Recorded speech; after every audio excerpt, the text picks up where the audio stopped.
welcome to Acton TV sports coverage of Colonial Football. I'm here with my friend Mark Shire here in Cambridge tonight, Mark. Cambridge, yes, we got our passports and we made it all the way to Cambridge. Absolutely, and it's getting cool already. It's going to get down to about 40 degrees tonight for this game, and I'm excited. There's going to be a lot of skilled players on the team from Cambridge, and they beat Waltham. That's right. We'll talk more about that. And of course, we lost to Waltham. We got Coach Lopez from Lincoln Sudbury over there scouting the game here tonight too. So this is serious here tonight, But before we get into the details, Mark, we'll be right back after this word from Acton Pharmacy. Work hard on three. 1, 2, 3. Work hard.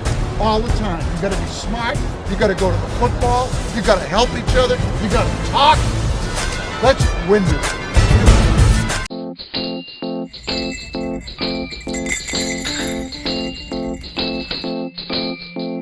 I'm Saad Dino, pharmacist and co-owner of Acton Pharmacy, located at 563 Massachusetts Avenue in West Acton. Your source for prescriptions, medical supplies, and a flu shot for the winter ahead. Our brand new state-of-the-art compounding lab provides compounded medications customized to the patient's needs in a specialized form like a liquid, cream, or capsules. Compounded medications are a needed alternative for those that cannot take commercially available products. We are also glad to assist you in helping you understand Medicare Part D plans and choosing a prescription plan that is best tailored to your medication needs. And when you can't come to us, we'll be glad to come to you via our delivery service. Acton Pharmacy has it all, so put us in your starting lineup this upcoming season. Good luck, AB.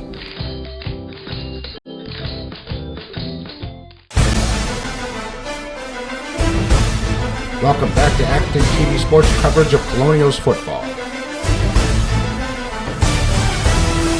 Now it's time for the Acton Pharmacy pregame show. All right, welcome back, everybody. Tim Lito and Mark Shire here at Cambridge for the big game tonight, Mark. And I'll tell you, last week was just a tough game. We played Newton South tough all the way through, and it was a fun game. I thought the defense really rose to the occasion and really played them tough. 2 interceptions, but just not enough. We were just a couple minutes short in that game, so it was a tough game. Just ran out of downs and ran out of time. If we had 2 more downs, we would have won the game. I agree. But, tonight we, what's interesting, in your notes, and, your research is something else. We win these last 2 games, as we go in, and we have a chance to go into the playoffs. It's this crazy system and everything else. So that's something to look forward to, and that's a lot of motivation for this team to bring it on tonight. Absolutely. The season is not dead for the Colonials, but we need some help. And we'll show you the power rankings a little bit later on in the first quarter, and you can see the kind of help that we're going to need. We're going to need to beat Cambridge, beat Lincoln Sudbury, and have one of these teams totally just fall off the face of the earth in order to get the chance to play St. John's Prep, which would be very interesting. Wow. Tonight, both teams come into this game 1-4. Cambridge has just won 2 out of their last 15 games. But as you say, they've been pummeled by just every team that they've played except for Waltham. They beat Waltham 16-10, and you don't have to go too far back in history to know that we lost to Waltham 21-6. So if anybody is going to take Cambridge lightly tonight, it's at their peril. I think we have to take this game very seriously. They have some very good athletes. In fact, they remind me a lot of the old Newton South teams. They have really good skilled players, but they really do lack some depth, and I think that our O-line is going to be able to dominate tonight, and I think the key is run, and then run some more, and then after you've run, do a little play action, have the linebackers overcommit, and then hit Jet Maddox and hit Doherty and hit Nick and get a few passes in the mix, and I think we can control this game. Yeah, there's a lot of balance to this AB team this year, ironically. It really doesn't show up in the record so far. But, boy, we've been able to throw the ball pretty effectively and efficiently throughout this season so far. And, I love the fact that we have a shot for the playoffs. Win these 2 games. Some things out of our control, right, but we tee ourselves up nicely. So, with that, what do you say, Mark? All right, let's play some football.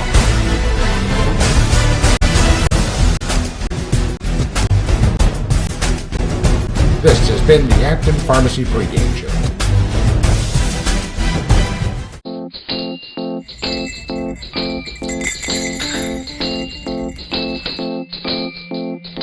Assad Dino, pharmacist and co-owner of Acton Pharmacy, located at 563 Massachusetts Avenue in West Acton.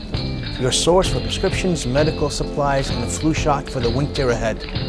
Our brand new state-of-the-art compounding lab provides compounded medications customized to the patient's needs in a specialized form like a liquid, cream, or capsules. Compounded medications are a needed alternative for those that cannot take commercially available products. We are also glad to assist you in helping you understand Medicare Part D plans and choosing a prescription plan that is best tailored to your medication needs. And when you can't come to us, we'll be glad to come to you via our delivery service. Acton Pharmacy has it all, so put us in your starting lineup this upcoming season. Good luck, AB.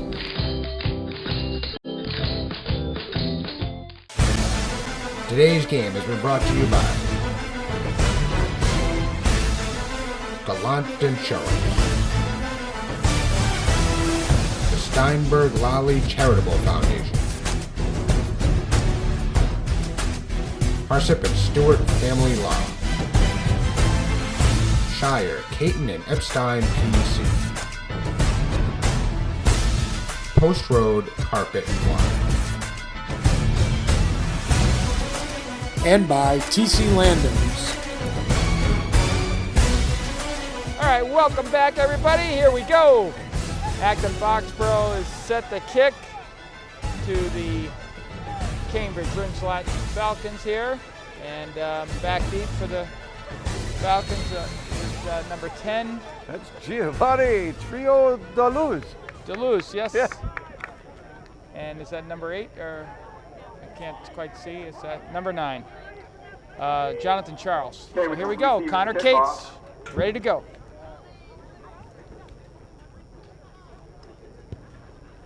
And they kick it away just short. Picks it up on the 30, gets up the sideline to about the 32, 33 yard line goes Jonathan Charles. First and 10, Cambridge. Okay, they're trying that pooch kick. That's probably what they're going to do all night long. And we've got a junior quarterback in number 12, Sean Corcoran, started last week. And Cambridge has had a tough season so far, but they've beaten Waltham, so they can raise their game. Let's see what happens here. They line up in the shotgun and do a little read option, do a quick out, and to number 83. And he gets away, as Coach Maver said, we got a tackle tonight. That's a first down run. Number 83 is Daniel Reimer. He is their stud. He's 6'2", 205. He's as good as receiver as you will see in this league. Take a look at him. This tackle here. Very strong kid. Good hands, very strong. Just shrugs off that tackle. And he's on a level with the Newton South receiver, Danito. All right, little read option, and nothing there goes number 32, Andrew Anilis. Is that the right pronunciation there, partner? You know what? I just didn't go get my Rosetta Stone course this week. I'll go with your pronunciation on that. All right, 2nd and 10.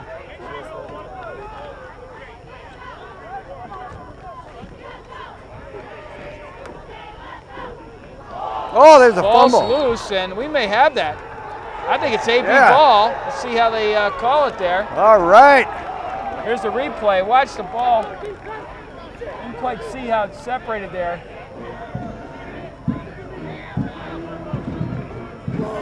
And it's really interesting because we did not see number 23, who is their regular running back. That's Mauro Texera, and Anilis was in there instead, and he just hasn't had a whole lot of playing time. So it's 1st and 10 on the 40 for AB. All right, Mike Sarinelli back to pass on 1st down. He throws deep, and he's got a touchdown, and there's a flag on the play. That might be a push-off there. I don't know, Jack. That could be offensive. Jarostruck. Nick might have just right at the last minute. That was a perfect pass by Sarnelli. Oh, offensive interference, I'm afraid. Look, at that pass was right on the money. Here's the replay. This will be interesting. Yeah, look, when you see the replay, look right at the very end, and you'll see that little push-off there. Wow, how about that? Sarnelli from That's the a heck of a throw. 48. Well, I don't know about I don't know that. about that. It looked like it. Against Acton Boxborough. That was, He made first down. might have been a great piece of acting there. I think you're right. Well, as we said at the beginning, run, run, run, run, run. so they start with a 45-yard pass. Mike Sarnelli shows that he's got a long-range arm, though. That was a heck of a throw. All right, there they go. 35 power. He gets outside and well covered. Maybe a 3 or 4 yard run. We got Jack Sweeney out there. We're missing Liam Murray tonight. He is not playing tonight, and that's a huge loss for AB not having Liam out there. I spoke with Coach Gallant on Wednesday, and he thought that that there might be a chance that he might play, but he's not in there. Bring up second down. All right, they split 2 wide. We run the other way, same play. Can get another 4, maybe 3 or 4 yards. We've got a long way to go on this 3rd down, though. But, we mentioned Cormac Duhamel. He was very impressive last week. They had a lot of guys sharing the ball last week, and Duhamel's got some really good speed. Another junior. This team has a lot of depth. Got a very strong junior class. Long way to go here for a first down. Oh, yeah, another 5 yards. We had Connor Cates just with the slightest movement, and that's 5 yards against AB.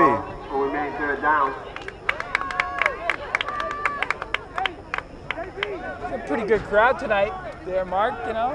Yeah, it's actually a beautiful night. I thought it was going to be a little bit colder. It will get colder, but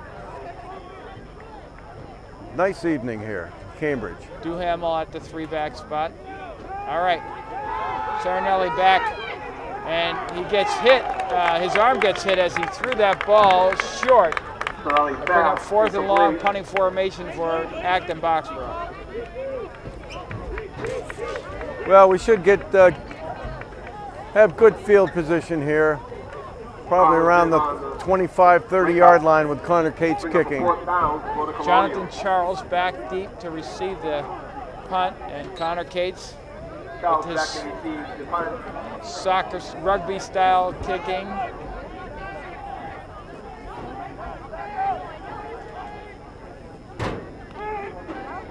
And he gets off a knuckleball right to Charles as he takes it up the middle and gets to the outside and cuts up across the 30, close to the 35-yard line goes the Falcons. Yeah, that was a perfect punt for a good return, and Charles just went north and south with it, and they've got good field position on about the 34-yard line. Let's see if number 23 is in the game. 32 is in there. 23 is their starting running back, who is really their best all-around football player. 83 Reimer is really their top skill player.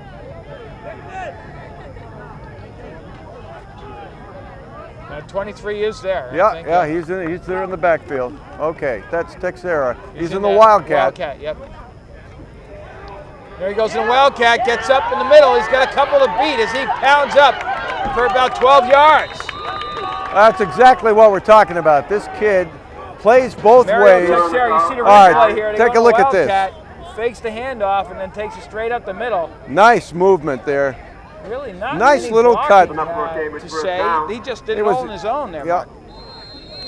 First down for the Falcons. And on the tackle. Cambridge Ringe and Latin. Still called Cambridge Ringe and Latin. In the Wildcat again. This time some hard hitting out there, maybe a yard. Much better on AB and the coverage. That was number 6, Jovan Martina, I think. Yes.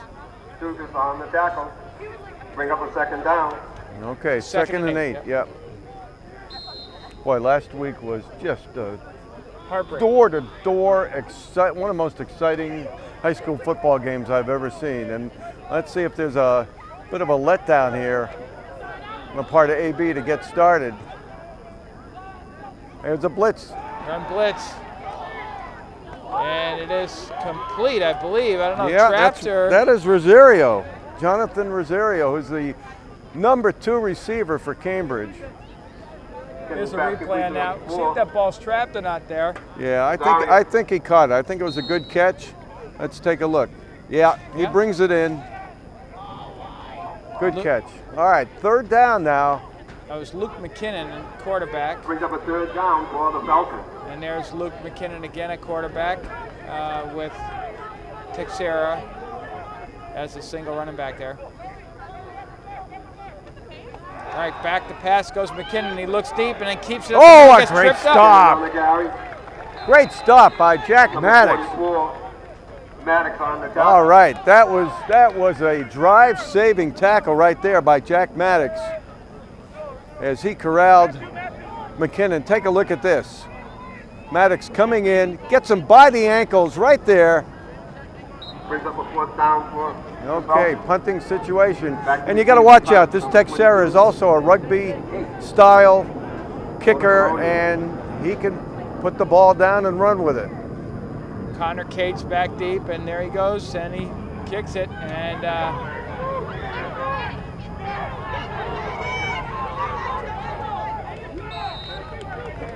whoa. Take a collective deep breath here as that ball came within inches of touching Connor Cates, and Cambridge would have had a 1st and goal on that play. that was close.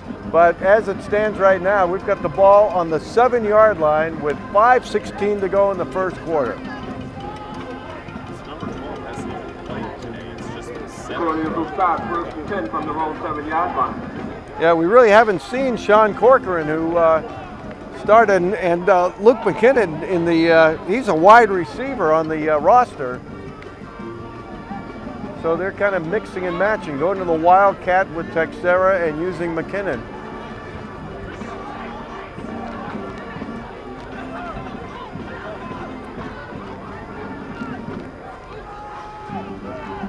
All right, right up, that's it. There it is. Good pop up the middle. And that's what I think we can do all night long. Kyle Tobin.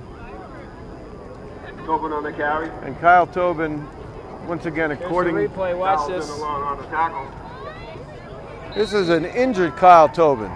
According to Coach Gallant, he is far from 100%, but he said he's one of the toughest kids he's ever coached. All right, Kyle Tobin again as he picks his way up for He's got a first down. yardage. And as you said when we opened up, Mark, that's the offensive line taking control there. You just get a little bit of consistency here, and they should be able to go right down the field, take care of the football, put a lot of drive. In the pregame, we're going to mention Pete Raskowskis, Hunter Shaughnessy, Andy Dickinson, Mark Chodek. For the Colonials.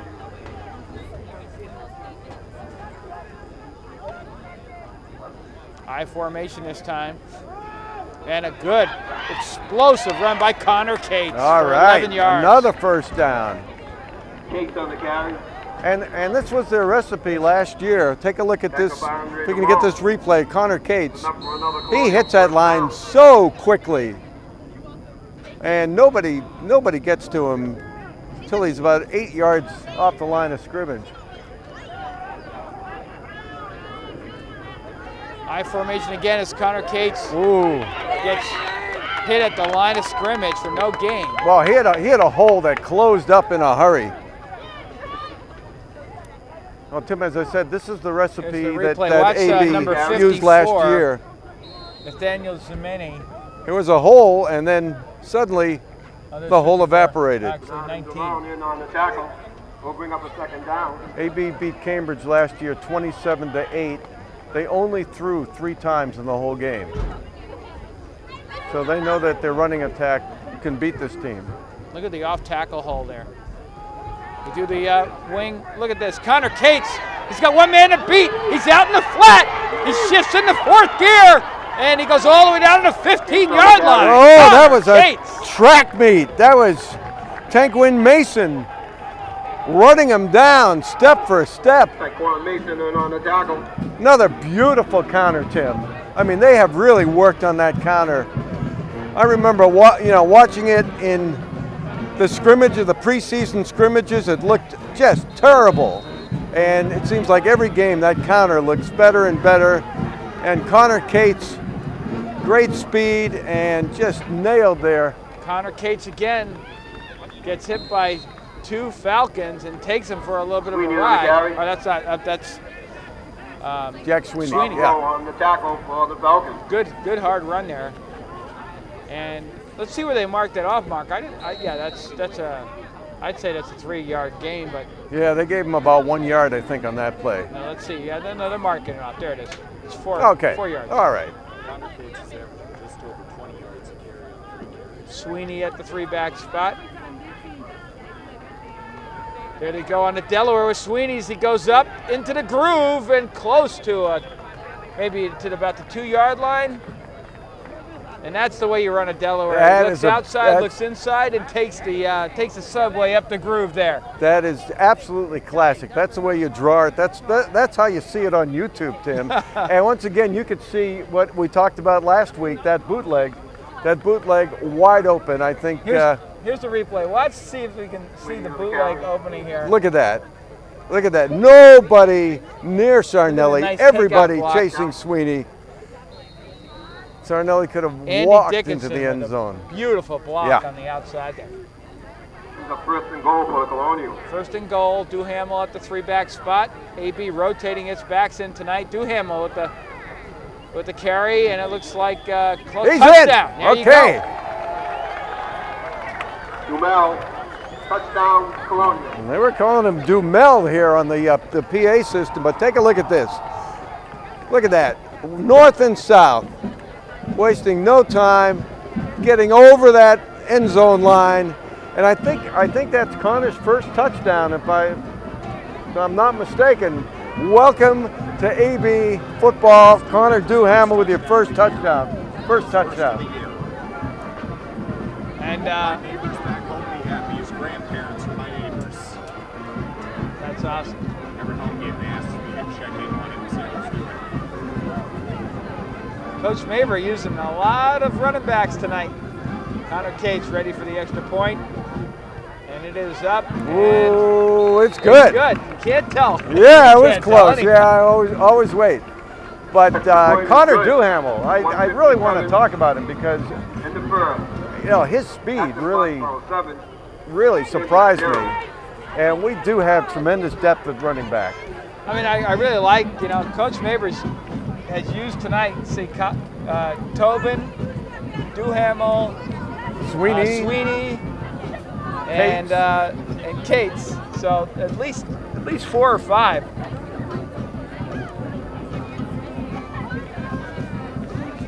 And with 1:57 to go in the first quarter, AB's up 7-0. If we want to take a look at the Cambridge record, I don't know if we can bring up Cambridge record this year, but they have been pummeled by 4 out of the 5 teams they played. Last week, Lincoln Sudbury, who was winless to that point, beat them 43-8. They lost to Marblehead 48-0. They've only scored 5 touchdowns all year. They lost to Newton South 40-6, but they did beat Waltham 16-10. Waltham came back. They were on the 5-yard line with 4 plays, and Cambridge held them to win that game in the last minute of the game.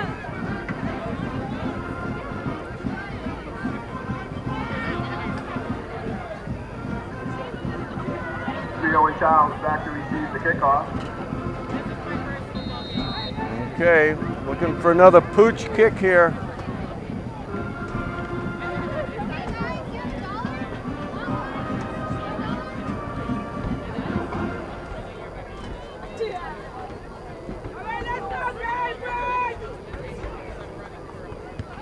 This time it's a squib, and it's handled.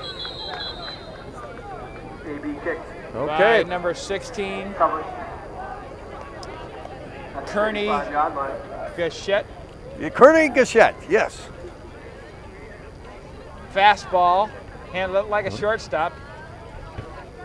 Tim and I on the sidelines here. He looks like a strong Oh, he kid. is very strong. He's a great athlete all the way around. Plays both ways.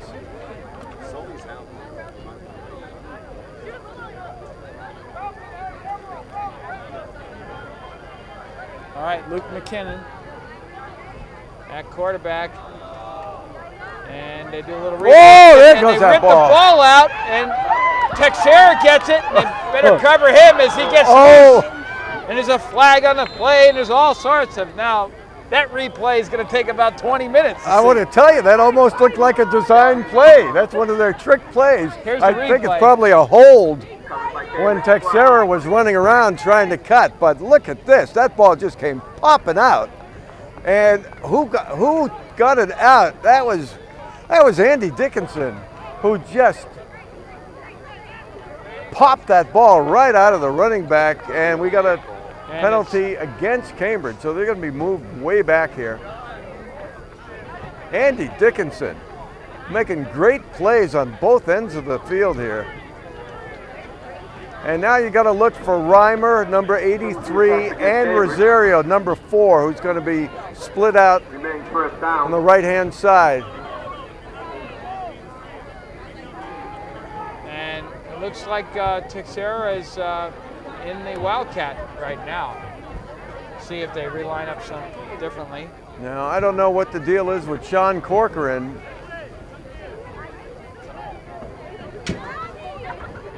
But he was supposed to start tonight's game, so we'll see what happens. They're going to be in the Wildcat a lot more without Corcoran.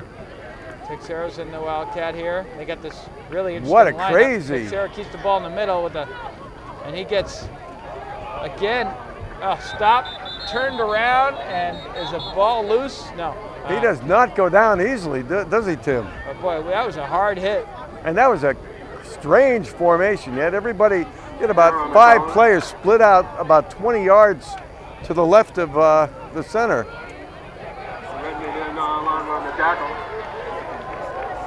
And that's, wait a minute. Was that our ball? Wait a minute, they're talking it over. I think it's our ball. Let's see if we can get a replay on that. Yeah, that's the Rick, replay. if we can get a replay, Shane, on that play. Here it is. Here it is, right here. Boy, it's hard to Can't see. the recovery. Yeah. I don't feel as bad that we missed it. Yeah. No. Duhamel and Tobin in the backfield with Cates at wingback. We have to get 6 more camera angles. That's a tough one. All right. Sarnelli back to pass to Maddox, and it is complete touchdown. This kid is throwing Oh, it. my goodness. Look at that, just airing it out to Maddox. Here's the replay here. This throw's right on the money. And he had plenty of time, great protection, was able to set up, and Maddox using his great height, 6'4", against a smaller defensive back. And it's 13-0. Still in the first quarter. Wow, you like that, though. Those are 2 throws. The ball hasn't really touched the ground, except for that one when he got his arm hit there. He should, really, I think he should have 2 touchdowns. I think that was a phantom offensive interference call. Yeah. You had to get that touchdown call that got called back, man. You had to get that back. Yeah, he got that back. He got that touchdown back. All right, and here's the kick, and Connor Cates, and let's wait for the ref call. Yes, it is good. So those kicks are going left. You know, it's with the left-hand side. It's 14-0, AB.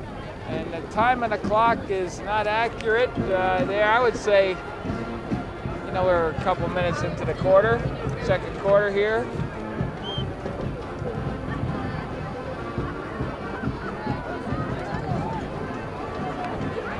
That clock still has us in the first quarter. No, there is officially 1 minute left in the first quarter. I don't buy that. But Well, you're going to have to fight with the guy on the other side of the field. And all right. Connor Cates now kicking off for the third time here.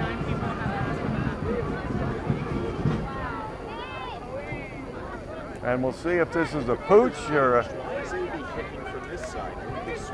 No, it's still the first quarter. Still the first quarter. My mistake, but I could have sworn we were at a minute, under a minute, just a little while ago. But okay, Charles is back deep. He is a burner.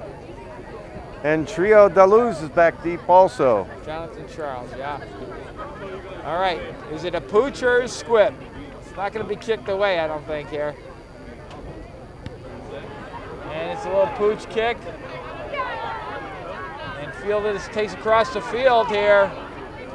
And well covered about up to the 28-yard line. Yeah, that was Aaron Edwards on the return and didn't get very far. And see if Cambridge can hang on to the ball here. That's been their big problem so far.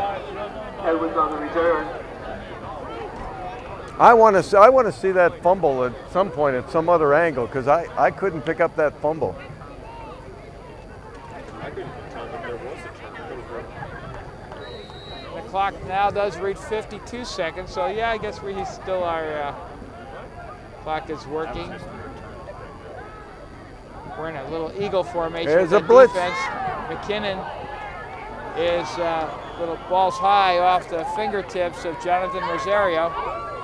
Incomplete. Intended for Rosario, incomplete.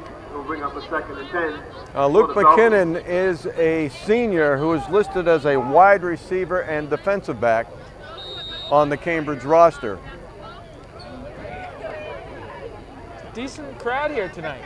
You know, it's nice to see people coming out for a football game. Cambridge.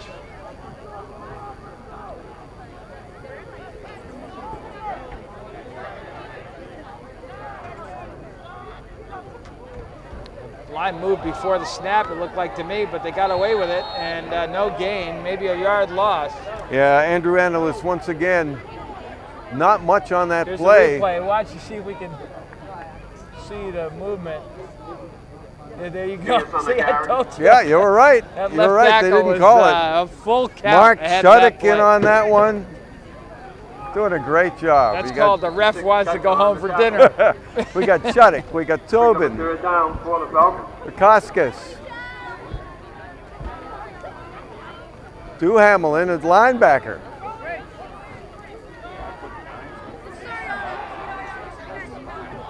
McKinnon looks at the flat and just not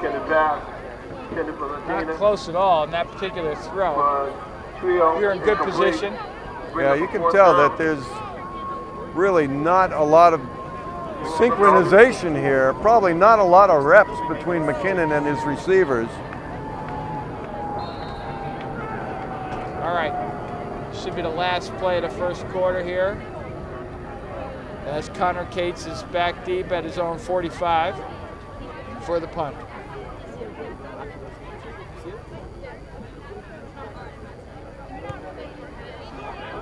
And Texera gets the ball off and it rolls. Got a good Falcon roll. roll to about the 34-yard line, 33-yard line goes. And that'll be 1st and 10 Colonials. All right, a first quarter for the Colonials, but it's been helped by two really damaging turnovers by the Falcons. Being sold at the concession stand. So like we said, a lot of skill in this team, but really the offensive and defensive lines don't really look that intimidating, and so you still got to watch these little hitch, you know, these little sprint outs and you know, reverses and those kinds of things. This team can hurt you with those kinds of plays. Yeah, and I think that's right. I think they can probably hurt you with a long play. But in terms of sustaining anything, I think we really have their number as we start the second quarter with AB at the 33-yard line. Next time out, we'll bring up those power rankings that we were talking about and show you the roadmap for AB to get into the playoffs. Playoffs? You're talking about playoffs? You got it all figured out, huh? Get that abacus out again. All right, Sarnelli. Whoa, that ref came running in there. That was a vigorous flag there. And it's against Cambridge, I believe. That looks like encroachment. 1st and 5 for the Colonials.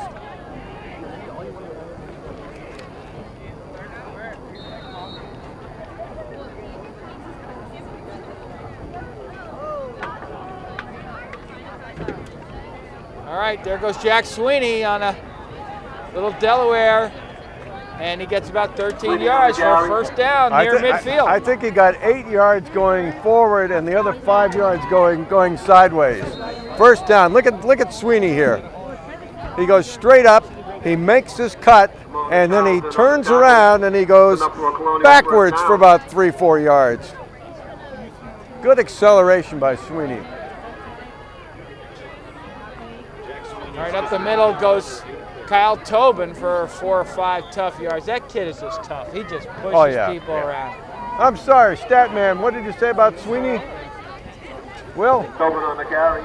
Sweeney is just under 8 yards a carry. Sweeney, 8 yards a carry so far tonight. And Connor Cates has cooled off after getting 61 on 3.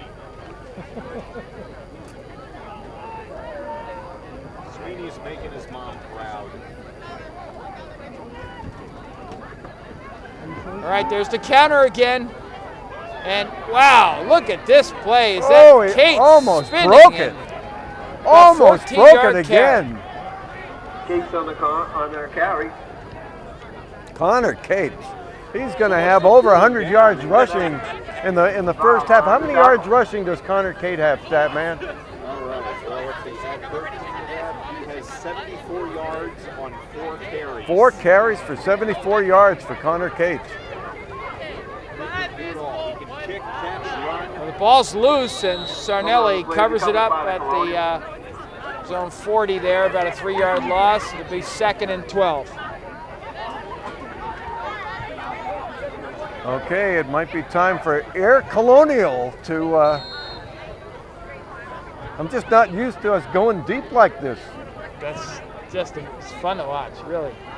All right, you see Connor Cates split out to the near side with Maddox to the far side. Sarnelli back to pass and is long. Just a little gratuitous hit there on the part of Sean Corcoran, who is in the game as a defensive back. Now he's coming out. That could have been a flag. Now it's 3rd and long.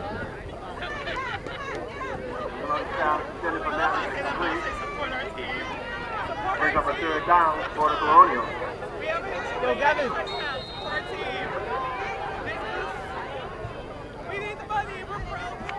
All right, we run the counter again with Cates, and he gets about 5 or 6 yards. It'll bring up 4th down and 5. Definitely going forward on 4th down. No question here.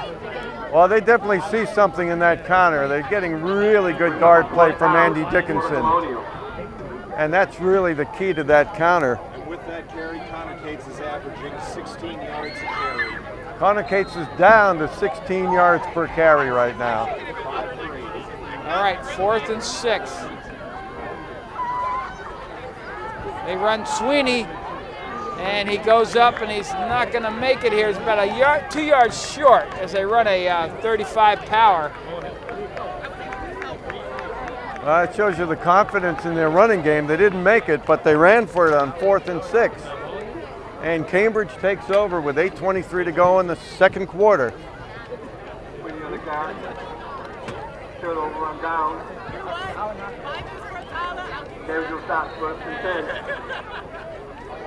From their own 32-yard line.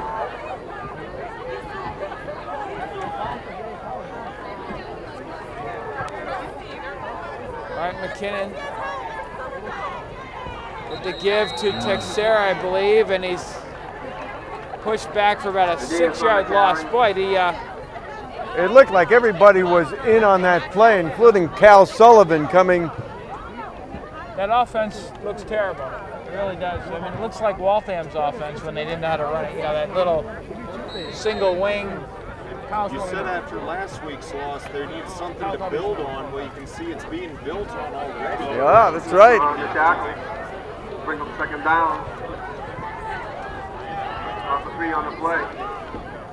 2nd and 12, little sprint pass, and AB covering it well and going for the ball. So AB tonight is trying to flip that ball out more than usual. Here's the replay, Mark. And this is Reimer, and he didn't have a chance. I mean, this kid is a tremendous athlete, but when you have half of the defense at you, 1, 2, 3, 4, 5, 6, there are 7 Colonials after Reimer in that play, and that's a loss. And now it is 3rd and about 14. And watch a blitz here. Cal Sullivan coming in. He's playing Reimer. He's got Reimer man. Look at that. Look how tight that coverage is. No help up top either. And they're going for him deep with a little hitchback, and it's complete. And he didn't get the first down. That's to Rosario, the number 2 receiver. And it's a 4th down, and I wouldn't be surprised if they went for it, Tim, on their own 40-yard line, trailing by 2 touchdowns. That's a good route. Good route, good reception. Okay, 4th down from their own 40. Big stop here. Got to believe they'll give the ball to Texera and a Wildcat, or just see what they do here. Nope, they go with McKinnon. Little read option here. Oh, trying to get him going. Okay, so they're going to kick. They're going to kick. They were just trying to get AB offsides. They almost did it. They were almost successful. And as you recall, last week we had that situation where we had a very similar situation where they called timeout and didn't get them offsides, and then went with a fake punt. Yes. So you got to watch. You got to watch for everything here. Okay, you called it. Texera and the Wildcat.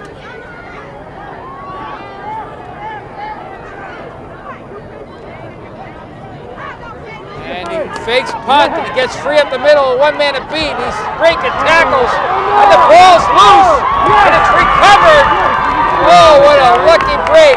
And that was the Luke McKinnon, the quarterback, who did not take the snap on that Wildcat, alertly jumped on that ball.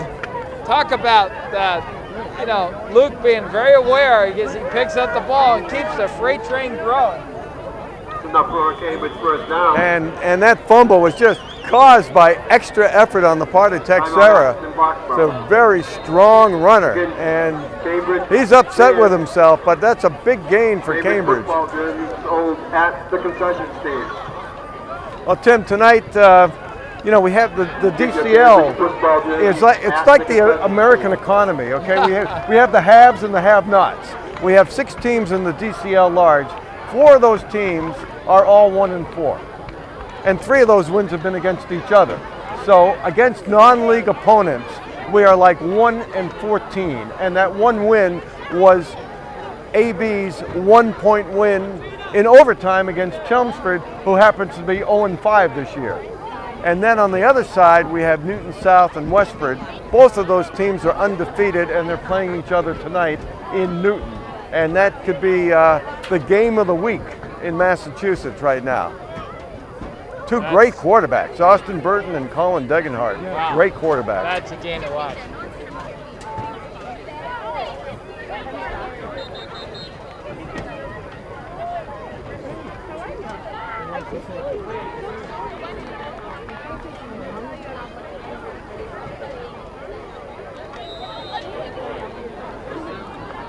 All right, 1st and 10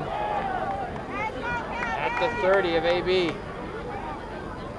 McKinnon with a keeper up the middle, and it's well covered. That's not working.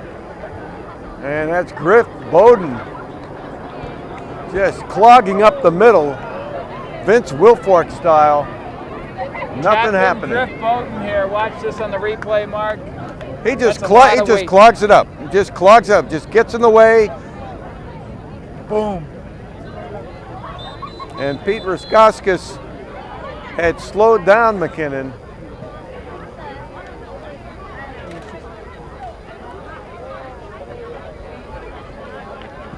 And the ref is saying to the band there, come on, you got to get off the field. The band is in the end zone. A little pause. Okay, new uniforms tonight, different uniforms. The red coats are coming, look. The trains, it's on the other side of the train.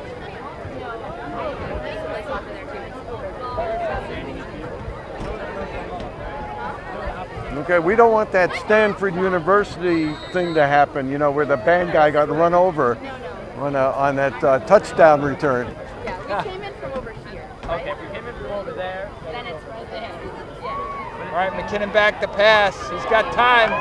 He throws it, and it is intercepted by Connor Cates as he gets a little bit of a... Oh! Wow, he's hit hard at the 30, but he brings it back for a 30-yard return. Wow, Connor Cates just looking at open field there. His eyes just lit wide open. That was a wobbly pass by McKinnon. Hung up a long time. Connor Cates with perfect position. And then he gets going, and you can see him cut to the left looking for a lot of open area. And then when he cuts back, he gets nailed. Wow, that was great coverage, though. He was right there in position. And, of course, there's Connor right in the slot after that big hit right for another play.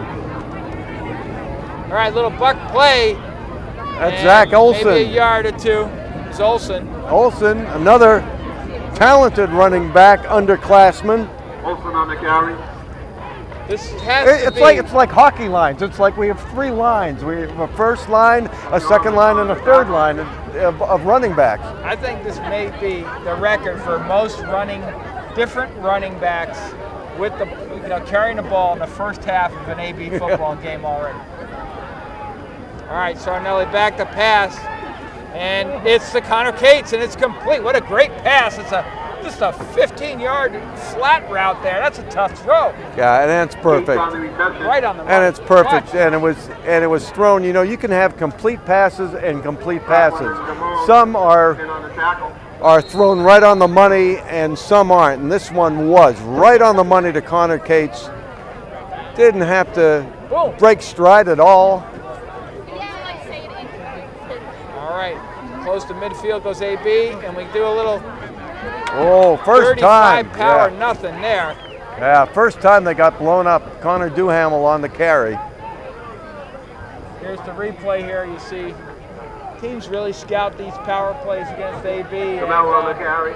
backside Matthew Armas on the pressure there through a gap. 2nd and 11.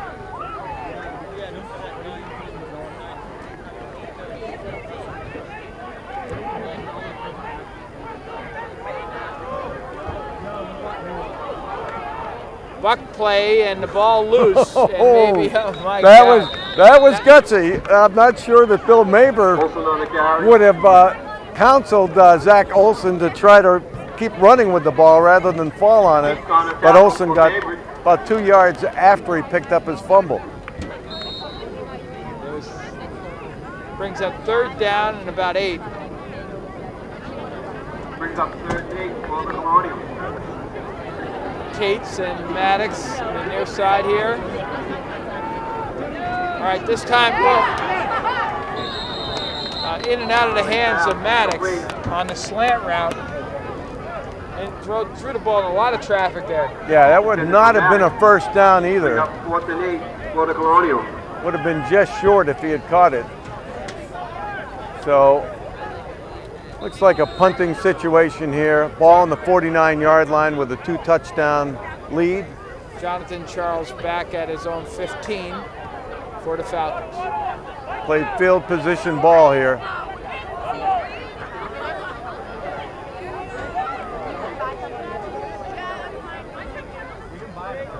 He should keep it there. That would have been he would have been able to convert that. Whoa, is that a pretty picture? That is sweet, and Kyle Camposano downs it. But you can see Connor Cates, I'm sure the coach took note. That would have been a first down. He had room. He had plenty of room. Plenty. With the way that kid runs, there's no question.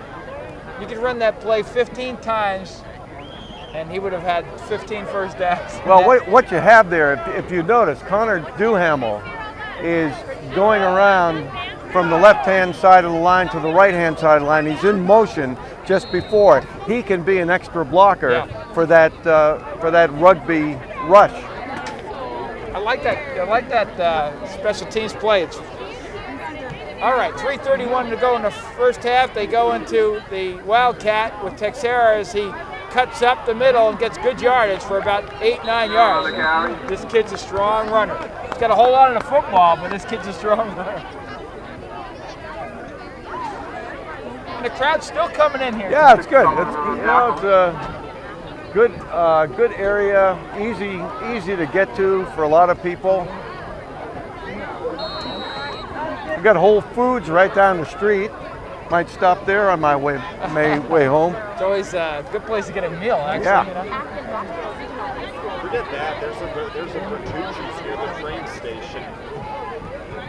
All right, Texera looking to pass the ball. Oh, Pete Rakauskas with those big paws. He got that left hand out. Zero on the carry. There's the replay there. Let's see, number 55. Look at that. Look at 55. Look at Pete. He's coming around and he gets that big left paw out there. And Mark Chuddick was right there to move the play in Pete's direction.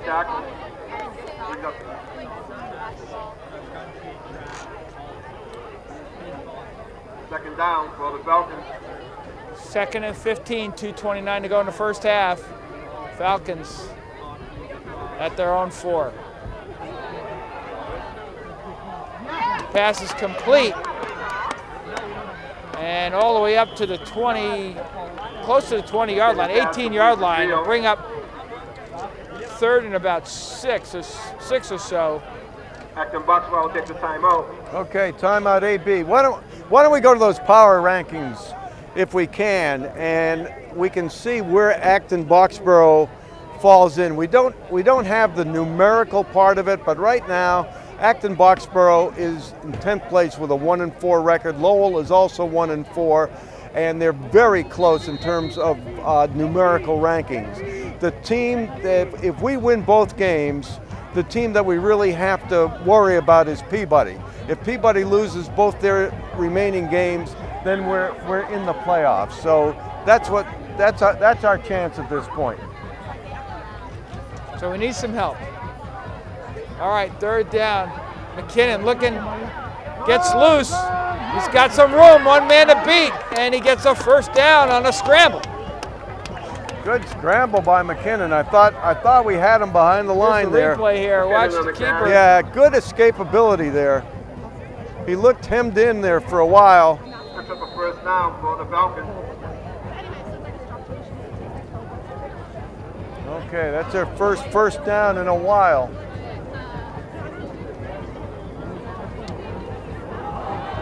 And it's a snap, loose ball on the shotgun. And McKinnon loses about 4 or 5 yards. Here's the replay Let's see here. if Kyle Camposano was in on that play. Maddox on the tackle. Camposano, right after McKinnon, slows him down. And it's 2nd and long. Jack Maddox with the tackle. We're down to 1:41 in the half, and AB is looking for one more possession before halftime.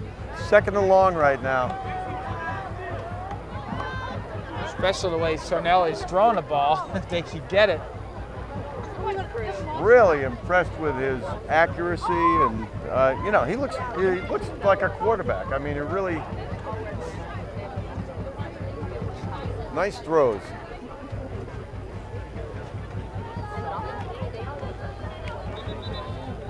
Next week it's Lincoln Sudbury. We're playing at home, and Lincoln Sudbury, as you say, Tom Lopez is here scouting. They don't have a game tonight. They're playing tomorrow.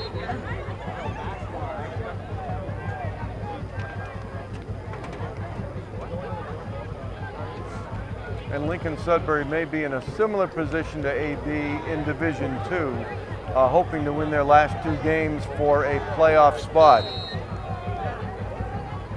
All right, now they're in the read option with a single back. This is the formation I think they should be in. McKinnon back the pass, and it's incomplete.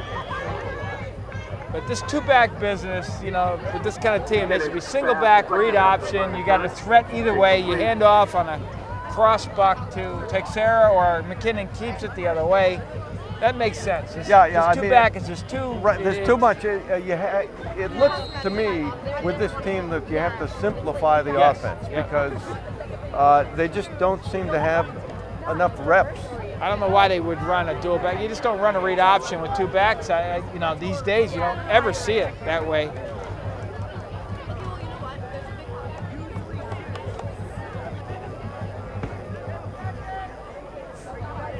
Well, clearly the Sean Corcoran experiment lasted for 1 week. Bring up 3rd down, 14, 3rd and 14. Another timeout. Cambridge takes a timeout. We've held Daniel Reimer in check so far. He's got a couple of receptions, but nothing that's really hurt AB. Split to the far side of the field.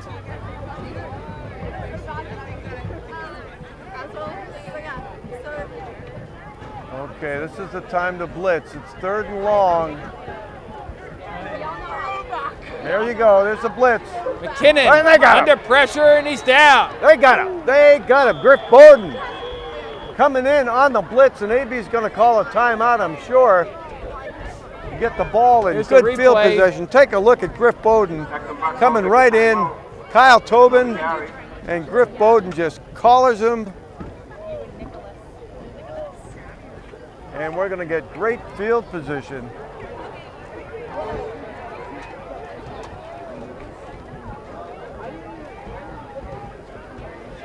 They keep coming in. Yeah, we got a full house now. Looks like they're busing people in here.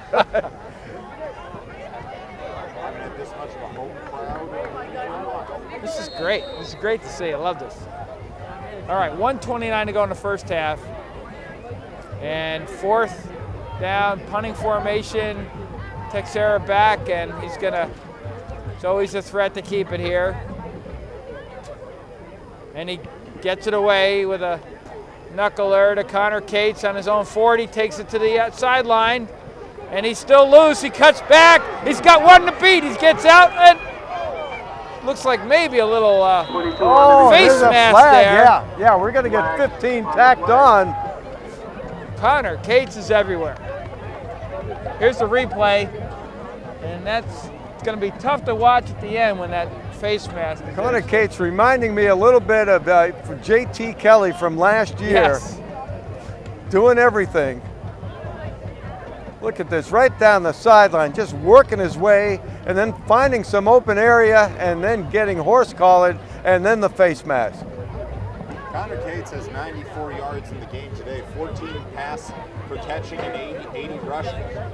And that doesn't, he's got 94 yards receiving and rushing, and I don't know what his return yardage is, but he's got return yardage on interceptions, return yardage on punt. He's probably got about 300 yards right now.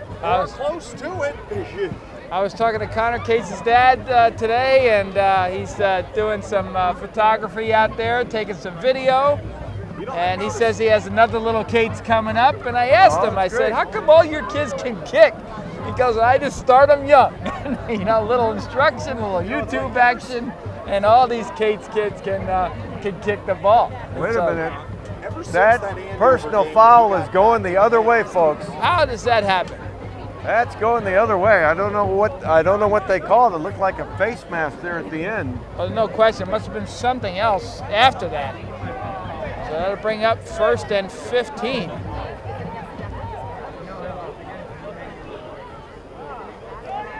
Coach Maver is coming to the ref and saying, "Are you sure you need a pair of glasses or something?" Or He may be questioning the spot too. Yeah, that's it. That's. Coach they may Maver be caught changing. something there. They may be changing the spot here. Let's see.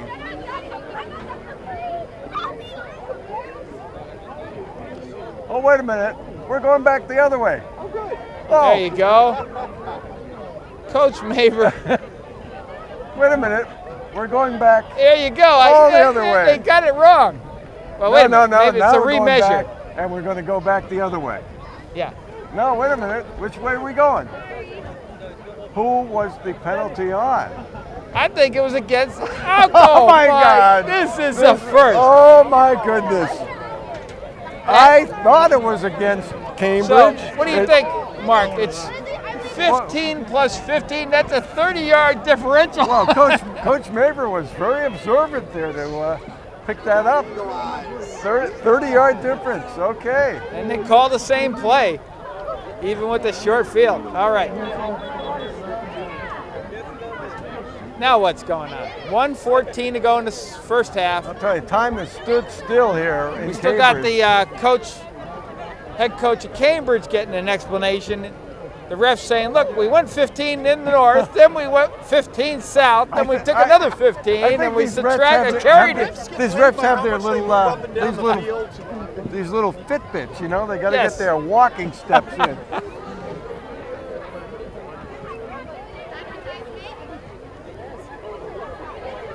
At any rate, it's almost 1st and goal here. 1st and 10 from the 12-yard line. Plenty of time, 1:14 to go. Scoreboard says it's 1st and 10 on the 20, but you're right. It's about the 14 and a half. 14-yard line, yeah. That board has been off all game. Yeah.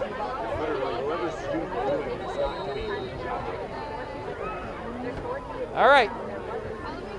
Jerry McCormick would have a word with them. There you go. Jack Maddox got one-on-one coverage on the outside. He's got that corner if Sarnelli wants to go there.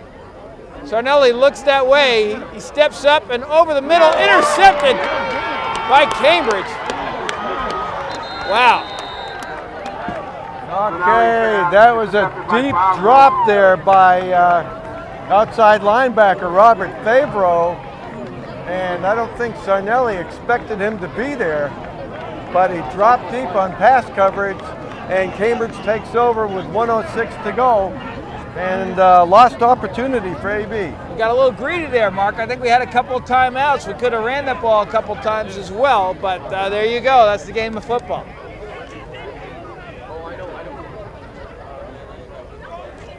That gives a little life to this Cambridge team.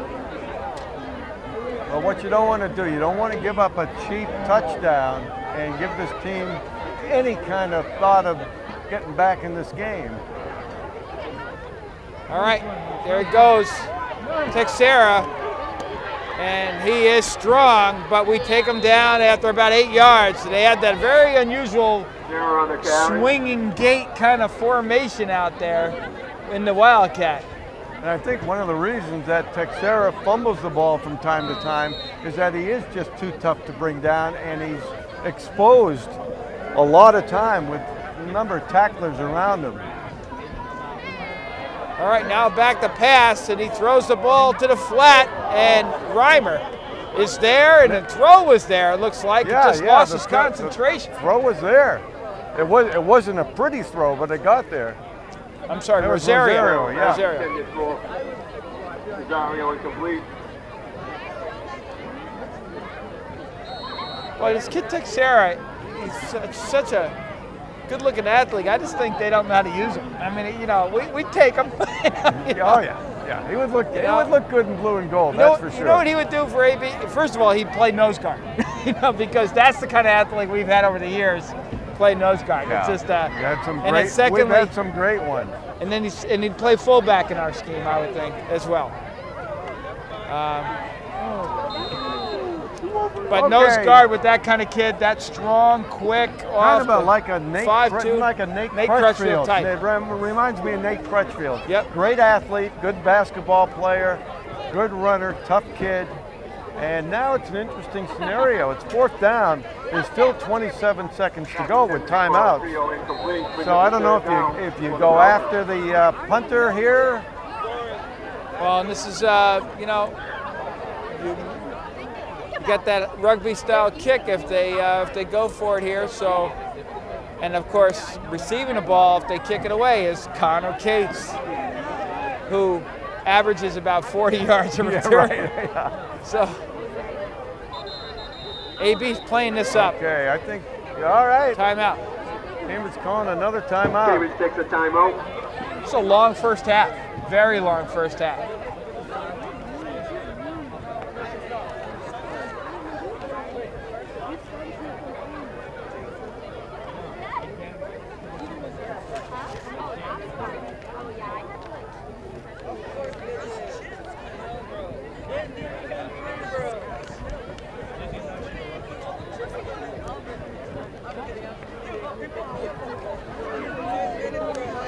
All right, so what do you do, Tim? You go for the block or go for the return with 27 seconds to go? You just want to stick that in your pocket. People are moving up and down.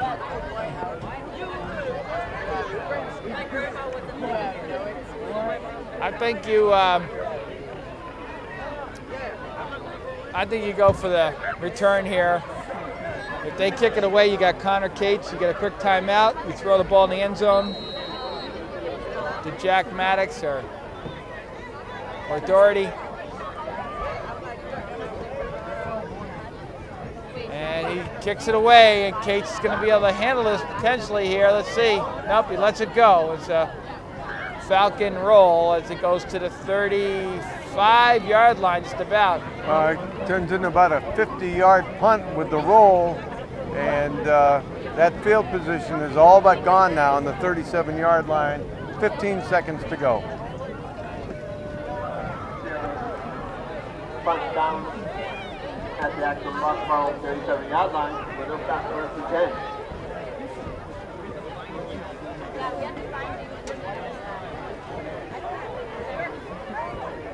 All right.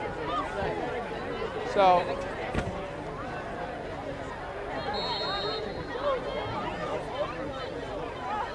here we go. Doherty's out there.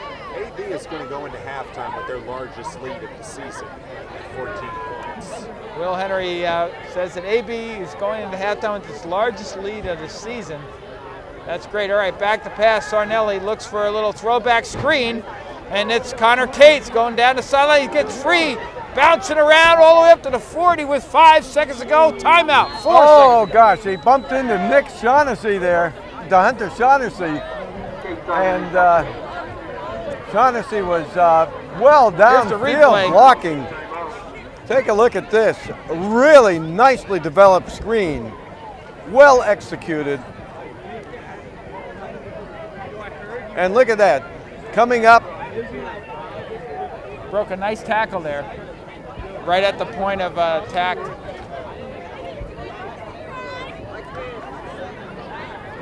All right, now we're going to see Sarnelli's arm. And he can 41-yard line. He can just about reach that end zone the way this kid's throwing. Get to the 10 anyhow. Well, you'd be throwing from about the 48-yard line. It's a long throw. All right, AB with trips right.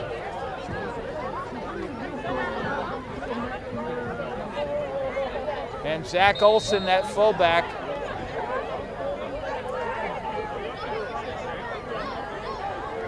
And Sarnelli looks deep and he throws the ball and he launches one. Oh my! There's no got time. It on the deflection.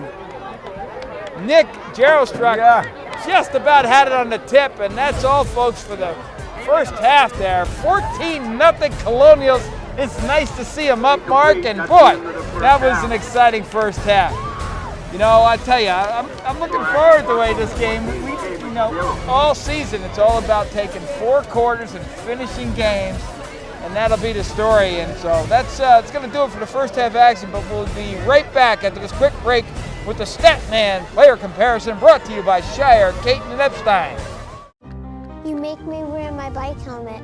Taught me never to run with scissors. And to follow the swimming rules. You tell me to stay away from drugs. To always buckle my seatbelt. So why do you keep a loaded gun in your drawer? How safe is that? You asked them to follow some safety rules. Now they're asking you. In fact, they're counting on you. Never let your gun get into the wrong hands. Remember, always lock it up. Visit ncpc.org.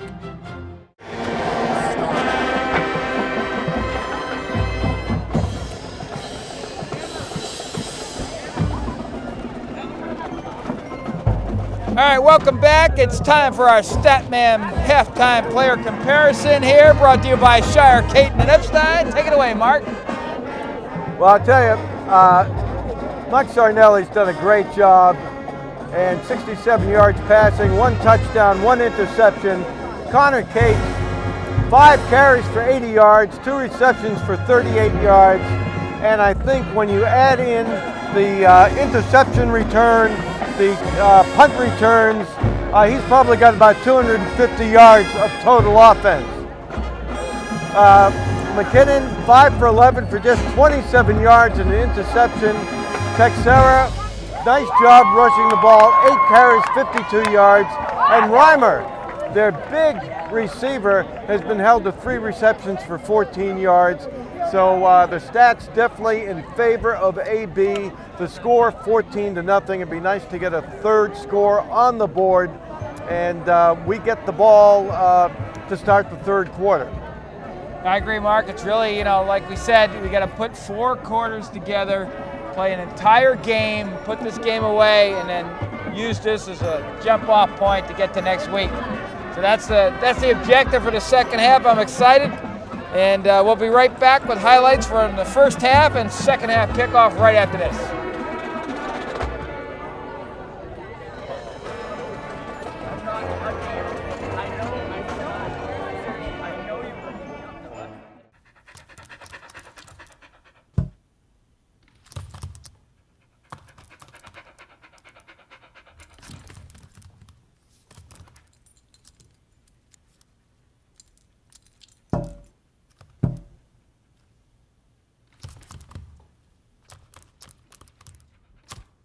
There's a shelter pet who wants to meet you.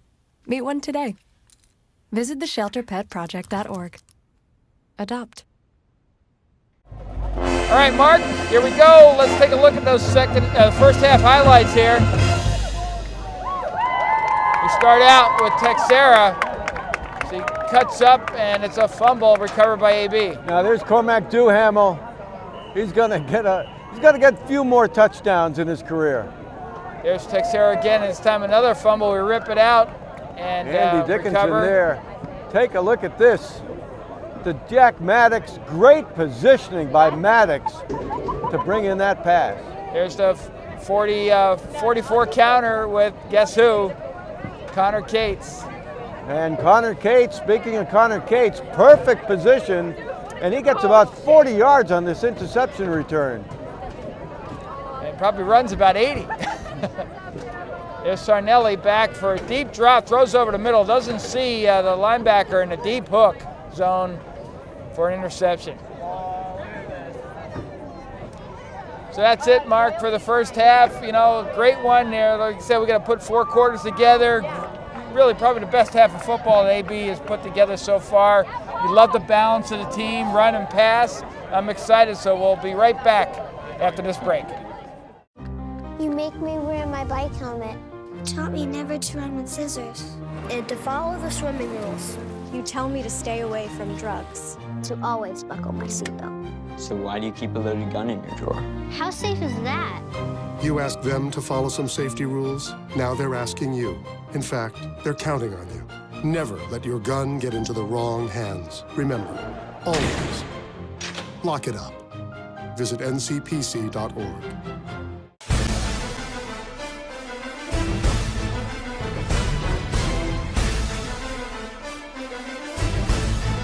All right, welcome back, everybody. We had a great halftime performance by the AB band, and then Cambridge Ridge Latin crowned their court. Right, and it was the, great. The homecoming king is Moro Texera. How about that? And number 23, and Robert Fabro, only a junior, was the prince of the court. I think he may be next year's homecoming king. But I tell you, the turnout here and the school spirit and the participation is just amazing here in Cambridge. And a very, very classic crowd as they cheered on the AB band as well, and it was terrific. It's really, I'm very impressed with Cambridge Ridge Latin and their involvement and, like you said, the school spirit in the game. It's exciting to see. All right, AB to receive. Back deep, Connor Cates and Jack Sweeney. No, let's see, who else is back there for us, Mark? Is that Jack Amaral? Jack Amaral, yep. There you go. See if they kick it away.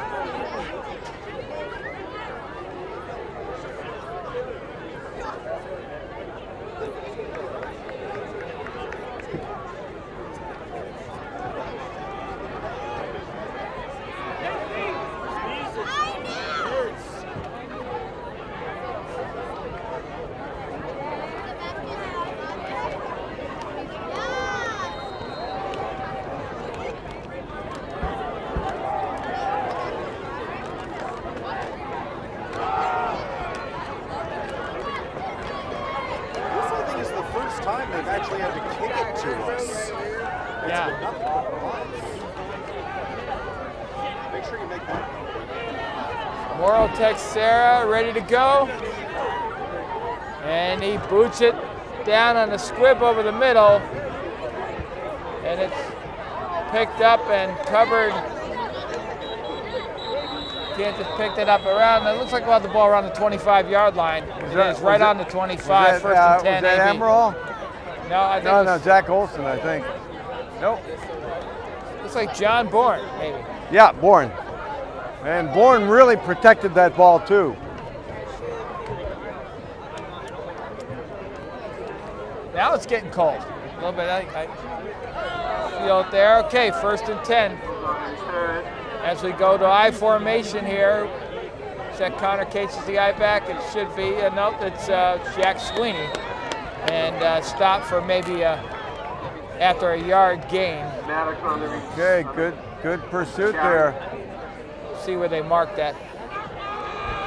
Yeah, they got that big guy in the middle of that line, number 70, Matthew Ormius. 70 was congratulated by the ref on that tackle. I know, did you see that? Yeah. All right, we run a Jack Sweeney over the edge and well covered. looks like Cambridge making some adjustments here. Really stuffing AB on the first two plays, and it's 3rd and 11 here. It's a whole different kind of pursuit by that defense than the first half. Let's see, what are they playing here? I can't. Well, they play a lot of 4-4, but yeah, they're in a 4-4. All right, run the ball the other way, and it's Connor Cates pounding his way up for about 6 or 7, but it won't be enough for a first down. It actually was very close to the first down, and it's going to be 4th and short. Wow. 4th and 2. This may be a time for a fake right here. I was just going to say that. I was just saying the beginning of the 3rd quarter, if he sees an opening there and gets 2.5 yards, this is really the time to do it. You got number 2 here as an outside linebacker. That's a big kid. They got to take care of him. But other than that, this is. All right, let's see Duhamel, if Duhamel comes across the line here. Here he goes. It's another blocker. Here we go. Let's see. Get it away, and not a good kick. They would have been better off running that ball. Well, it'll be about the 45-yard line, or where do they mark it? Well, I'll tell you, they marked it about the 46-yard line, but what happened there was Connor Cates, 47-yard line. Connor Cates was looking to run to get the first down and realized that he wasn't going to get it, so he just kicked it the last minute, and that's really almost like a turnover, Tim. At the Kansas 47-yard line, they stop 1st and 10. All right, 1st and 10, and almost at the 47 of the Falcons. They go with that double back, read option, strange formation there. They give it to Texera. Right on the play. Late hit or something yeah, there. no, they just can't, be careful. Can't get it right sometimes. That is just coaching there. Another false start. Illegal procedure on the part of Cambridge. And they've really hurt themselves. Well, that's the punt we wanted now with that penalty right there. Okay, well, look at this. The refs are running it off in the right direction this time. There you go. We don't have to switch. That's the first time I ever saw that, Tim. Me I'm too. trying to think if I've ever seen that before. Never saw that before. All right. A little pistol formation this time. And they give it to Texera, and he gets a couple yards, but well covered. Boy, there's a lot of going after the ball by AB. I don't think I've seen AB. I'm hitting here. Was that Griff Bowden? Someone just Here's the replay here. Nailed Texera. I think it might have been Bowden. Let's take a look here. There's Bowden and Andy Dickinson, the two of them together. I didn't see on the scouting report that they were just careless with the football, but it really seems like the coaches have said to our players, go after the football. Yeah, a lot of ball hawking going on right now.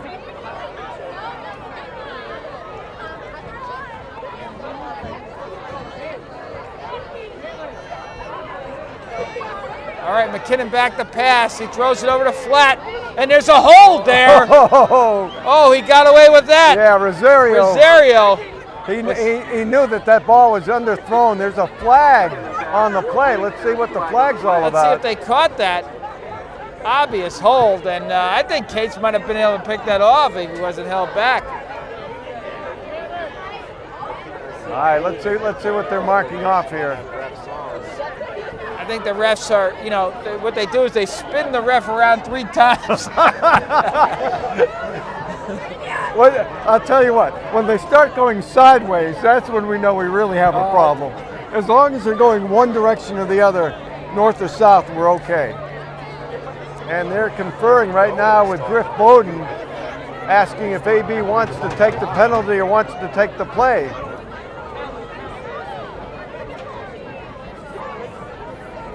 And there's a whole long discussion here. Boy, oh boy. There's a lot of calculus going on here.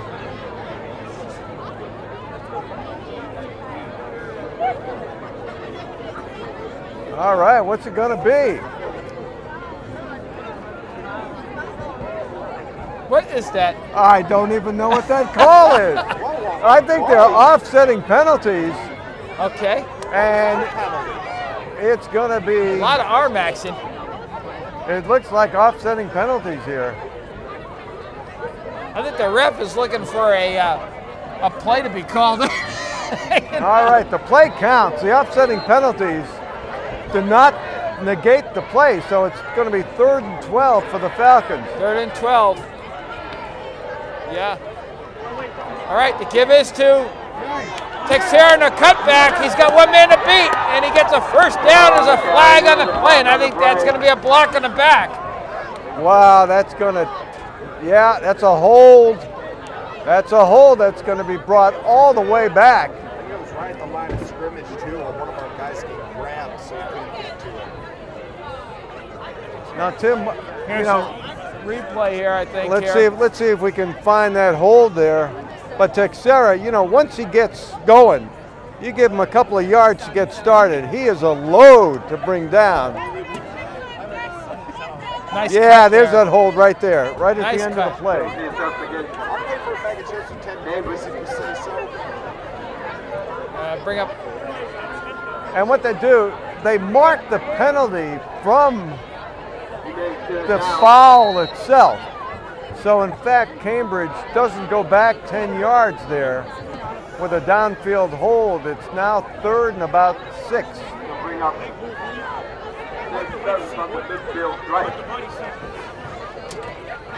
And now you got to watch for number 83. They're going to throw right. They're going to throw left here. McKinnon back on the screen, and it's Texera didn't even look back for that throw, and to bring up 4th down. And he was. The receiver is back to the ball the whole time. We'll bring up a 4th down. Again, this is just coaching here. These kids are, there's a lot of skill out there, Mark. Oh, definitely, yeah. And it's not even really, I thought we'd see a offensive line that really wasn't, skilled enough, but it doesn't seem like they're overly a weak point of this team. It's just really execution that I'm seeing tonight. Okay. Texera. They're going for it, huh? Or, no, they're in punt, I guess. You got to watch him too.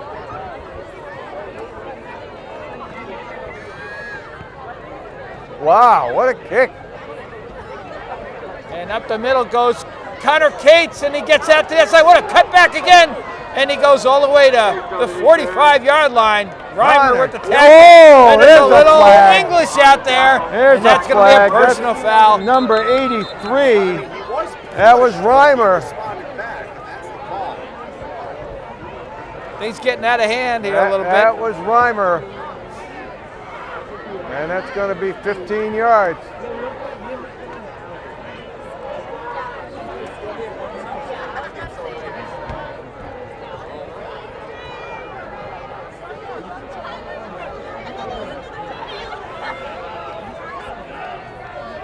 And once again, they're going to be offsetting personal fouls.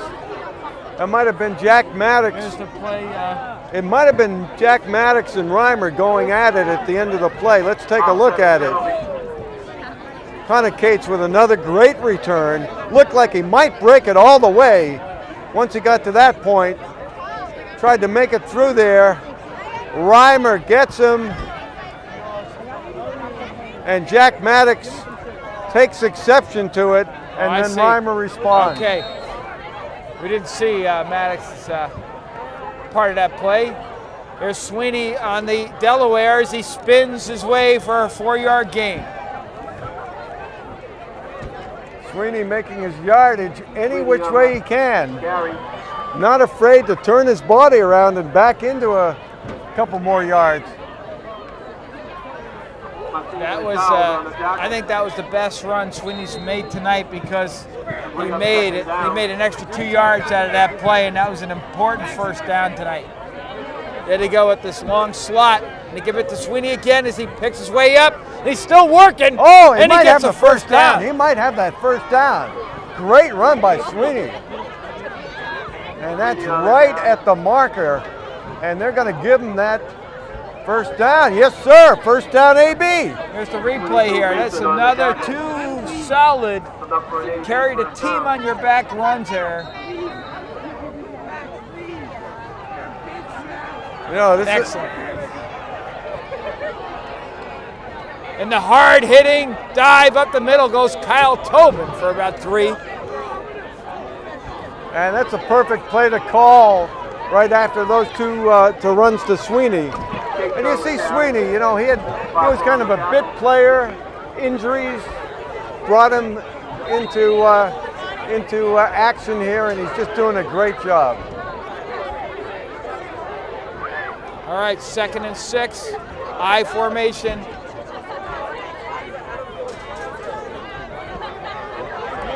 And well covered. It's Sweeney up the middle. I like Connor Cates out of that eye. I actually like Liam Murray out of that eye if he's around. Right. But in the absence of Murray, I think Connor Cates is the best eye back we have. They don't use him there very much, but he has good vision, and he seems to be comfortable out of that spot in addition to the wing back. And you're right. I mean, he has incredible vision. But here he is in it. Let's see what he does here. 3rd and 3. You called it. Sweeney has 50 yards on the ball's loose. And let's see, there's a pile out there, and I think it's Cambridge.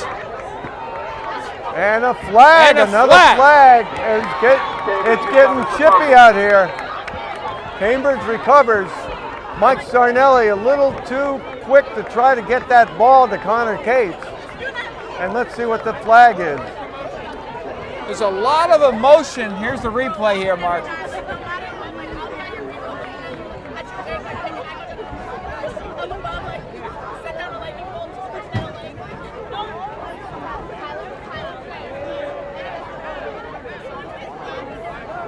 Well, it's hard to see what happened there. You see a lot of emotion on the Cambridge side of the field right now over the last 2 or 3 plays and showing up on the field, and that's against Cambridge.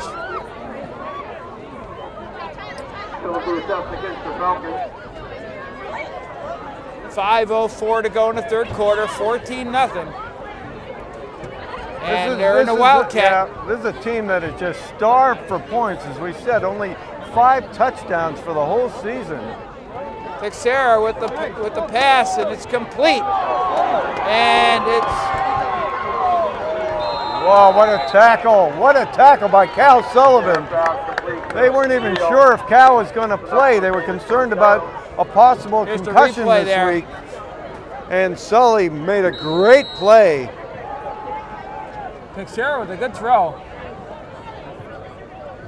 And a nice run by number 10, Look at Sully, Joe Van there we go, Montina. nice stop. In the Wildcat again. Ball's loose, he picks it up, that little delay, and Texera goes up the middle hard for about 8 yards. Yeah, this kid in a fullback spot in an I formation or a a wing tee would be outstanding. Dangerous. This is a waste of talent the way they're using it. Yep. You get him in a fullback quick. Imagine him running a 23 buck. He's number 23 as well. He would be unstoppable. I mean, really. It's just. Brings up a second down for the Falcons. Up to around 45 Second and 4. line. Now in this double back read option. Give us to Texera, and he's dancing and cutting and twisting his way to a first down. And look at that really determination by Texera to get that first down. Let's see, he might just be a little bit short. This kid is very impressive. Look at that. Could have been stopped for a 2-yard loss and just keeps turning his legs. Tremendous lower body strength. 3rd and 1. Wow, I thought he had the first down there.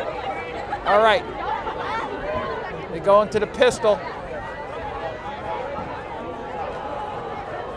And nothing there. Let's see if they give him forward progress. No they way. Don't. And it's going to be 4th and 1 now. And that was number 32, Andrew Anelis. See what coach calls here. They bring in, I'm going to believe they're going to have Texera with the Wildcat. But they may punt it. I don't think so. No. I 2:46 to go. I have a feeling number 23 is going to wind up with the ball here. He's in a Wildcat. This is the right call. And they're loading the box there. And he's going to go right up the middle. They're not going to stop that bulldozer. First down and more. And he's still free out down the sideline. And he gets all the way down to the 25-yard line. A very determined run by Texera, who's had a great third quarter. Look at this. This kid could play for any team, be a star in any team in this Commonwealth here. Look at this. Just trying to get the first down, going right up the middle, gets a first down, breaks about 3 or 4 tackles, then cuts it to the outside and just keeps going. Boy, you crown this kid a prince, and he runs like a prince. Well, I'll tell you. Actually, he was the king. I'm sorry, he king. Wasn't the prince. King Texera. He was the king. 2:13 to go. We got a timeout, and we'll take this timeout. If we can take a look at the top 25, we've got the Boston Herald top 25, and we've got two teams at the bottom of that top 25. You don't see all 25 of them, but there we go. Okay. We've got the top 20 right now, and we've got Concord Carlisle at number 19. And in the top 25 is Westford and Newton South. Xaverian's number 1. St. John Prep is number 2 in the States. And once again, as I said, if we make the playoffs, which is a big if, but if we make the playoffs, we would be the 8th seed, and St. John's no doubt would be the 1 seed. So we'd get a chance to play a pretty good team. Texera's over 100 yards in a game. You know, they go in a pistol. Again, Texera on the sideline. And another hard run for about 6 or 7 yards. Cambridge coming out the second half. I know, that's Jovan Montina. And I'll tell you, the home team crowd is really playing the role of the 12th man tonight. They are bringing some energy here. We opened up you know, it's just a 14-0 game. I agree, Mark. You know, we opened up the second half saying you got to put 4 quarters together to win games in this division, and there's the read option, and again, good yardage all the way down to the 5. Go the Falcons. They're number, who was that? I think that was Anelis. Yeah, that was Anelis, and Kyle Tobin is getting up slowly. Kyle Tobin is really looking hurt right now, coming off the field. AB just hasn't had an answer for the Falcons' attack. The Falcons look so disorganized in running this offense. And they really do, but right now they are, as Pete Carroll would say, they are pumped and jacked. All right.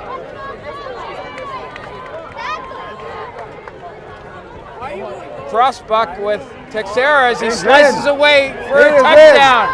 He is in, and the King scores Cambridge's first touchdown.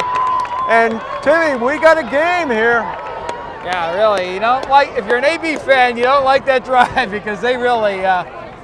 Now here's the replay here, and just look at the cutback and determination and strength as he. Yeah, and he just runs away from tackles. He was not tackled in the end zone. He just ran away from them.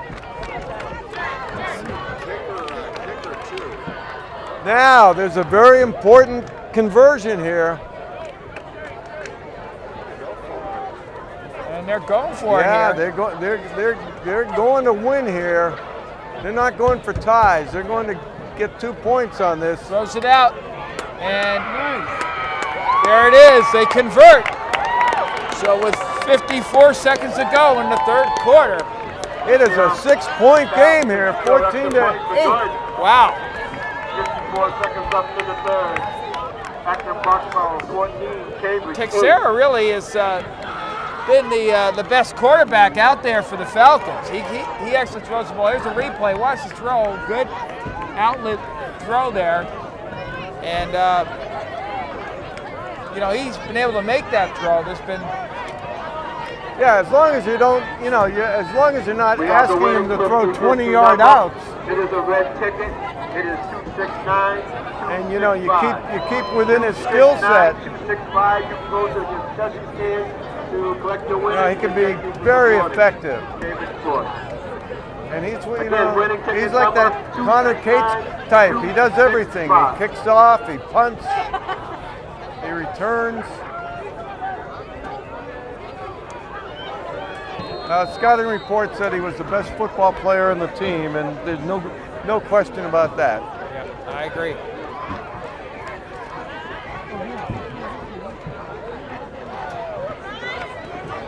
All right, 14-8, 54 seconds to go in the 3rd quarter.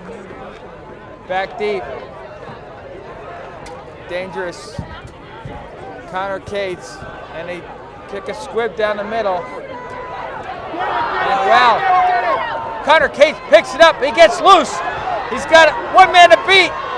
And he goes all the way to the 38-yard line, and he might be hurt there.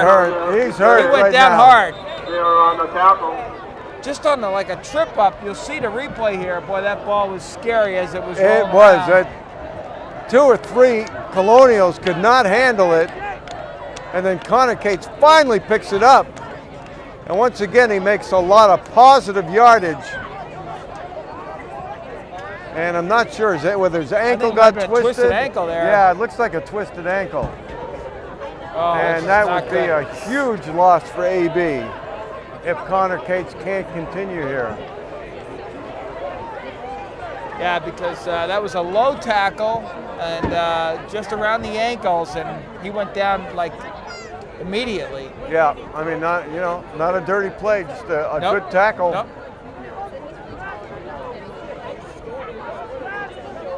And Mr. C is out there.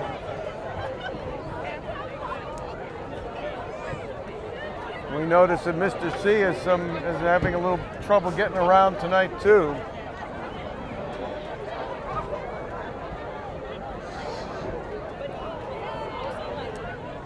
Well, it's a funny game, Tim. You know, you start out in the first quarter. You're 8 minutes into the first quarter. You say to yourself, you got a 14-point lead. Everything's going your way.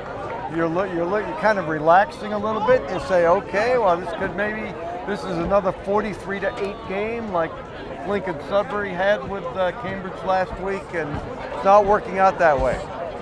All right, Connor Cates is going to get up. Let's see if he can put some weight on that.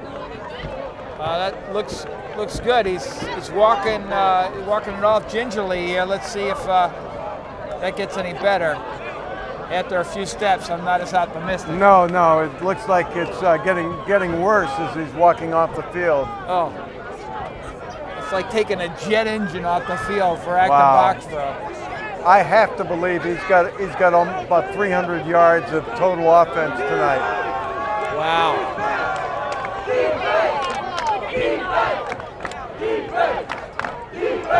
Well, right now you've got a team in Cambridge who thinks they can win the game, and that makes a huge difference in their play. All right, Jack Sweeney at 3 back. Kyle Tobin at fullback.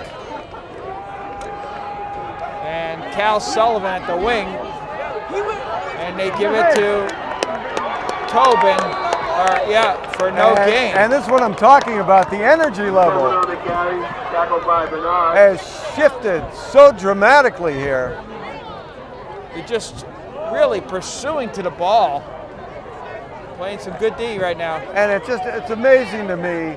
You know, you look at talent on the field, you look at kids and how well they can play, and emotion and confidence is such an incredible part of this game.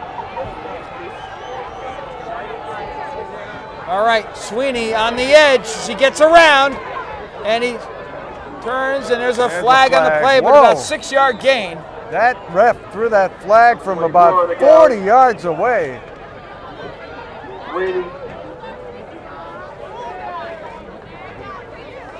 3 seconds to go in the third quarter. Most likely a hold against AB. It's going to put us in a... I'll tell you, these refs are making signals like I've never seen in my life. I'm trying to figure out what they're saying. They're playing with emotion as well. All right, that's against AB as they walk it off. I couldn't quite see what that was. But it'll bring up second and about 16, 17 yards. Second down. This will be the last play of the third quarter. That's it. That's the end of the third quarter. There it is. Okay. Wow. Challenging game right now, 14-8. And we've got a very challenging second down as we end the third quarter. And this is the time to thank all our sponsors.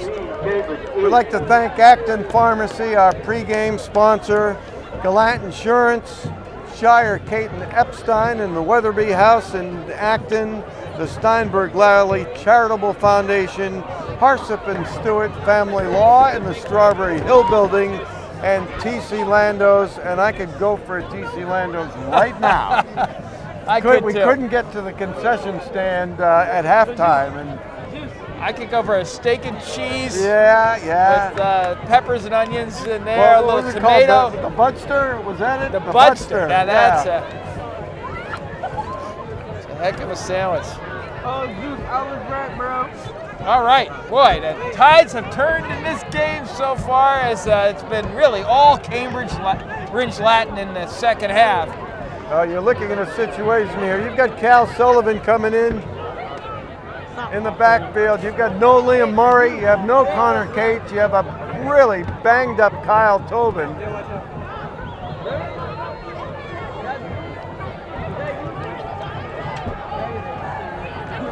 Cal in the slot. All right, Sarnelli looking. He's gonna keep it, and he's taken down for no gain. Oh, I thought he might be able to get around there and get some positive yardage. And now this puts AB in a very difficult 3rd and 16. There's Sarnelli looking, and I thought he might get the edge once he got going, but wasn't to be. 3rd and long. I think Gerald Struck might have been open deep.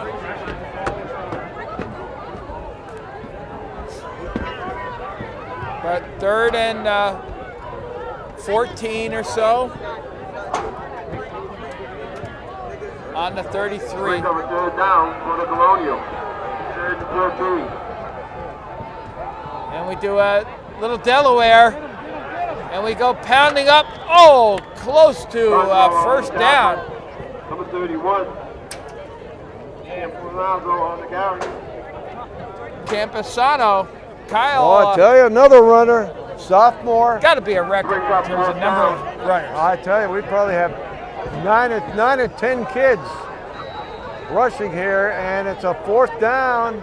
Look when they spot that ball. This doesn't make sense. Oh, I thought he was just 2 yards away. And they're going for it. Wow. And let's see if we try to draw them off sides or not. No, they're going for it. They're running the same play. Whoa, he leaps and cuts. And he's down the sideline for a first down. Campusano. Wow. My goodness. Where did he come from, Mark? Mark that kid on your program. I think we're start going down to the freshman class and see what kind of runners we have. There you go. Watch this. That was a hop, skip, and a jump. And that was a big time. He almost lost the ball at the end of that play. Was a big time run on 4th down by sophomore Kyle Campusano. 2 carries for 24 yards, 5'10", 164 pounds. They go to that little tight slot, that formation AB runs when they put a lot of folks in the box there, and it's up the middle we go and nothing there. Wow, great pursuit by the D-line. Number 75, big kid, Jamie Towns, only a junior.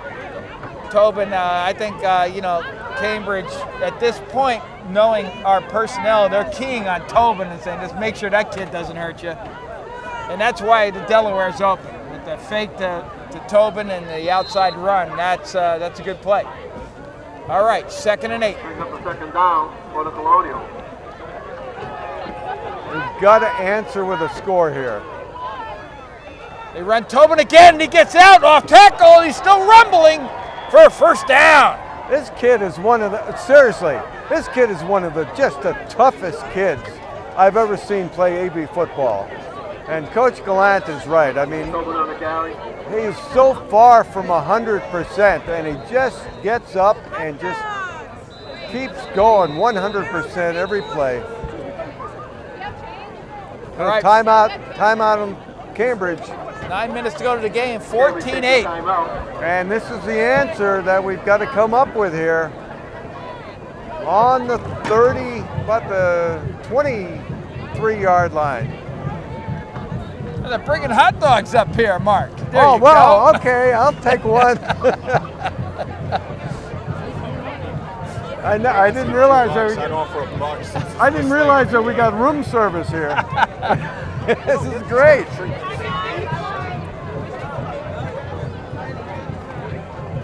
They are. They're selling them off the tray in the stands. Right, okay. This is just like a pro football game. Wait a minute, do you take MasterCard? Get your hot dogs. Look at, there you go. Look at that ketchup. They got mustard. There you go.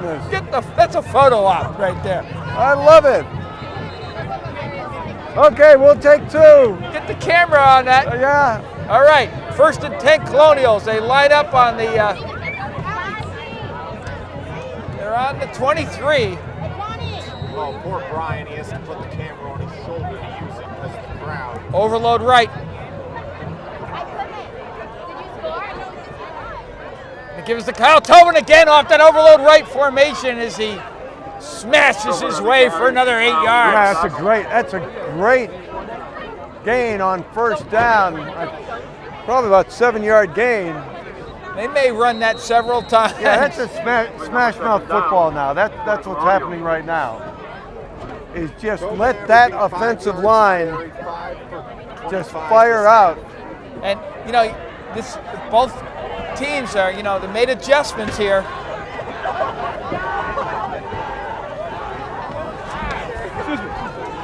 There's some action going on here. Hey guys. And there's a run to the left. You knocked my cheeseburger on the ground like. And there's some. We got something going on here going on in the stands. In the stands, we got more action in the stands right now than we have on the field. There's somebody getting walked away by the police. All right, 1st and 10 Colonials. The ball on the 10-yard line. I got to concentrate here. Focus. Overload right. They give it fake. Tobin rumbling all the way up to about the 3-yard line. That same play, overload right, and they give Tobin the ball on the slant. This team has put it. Coach Maver walks halfway out to the huddle to give the play. There's a little bit of an attitude going on in AB. They're trying to get this game back under control. 2nd and 4. 2nd and maybe 3. Again, same formation.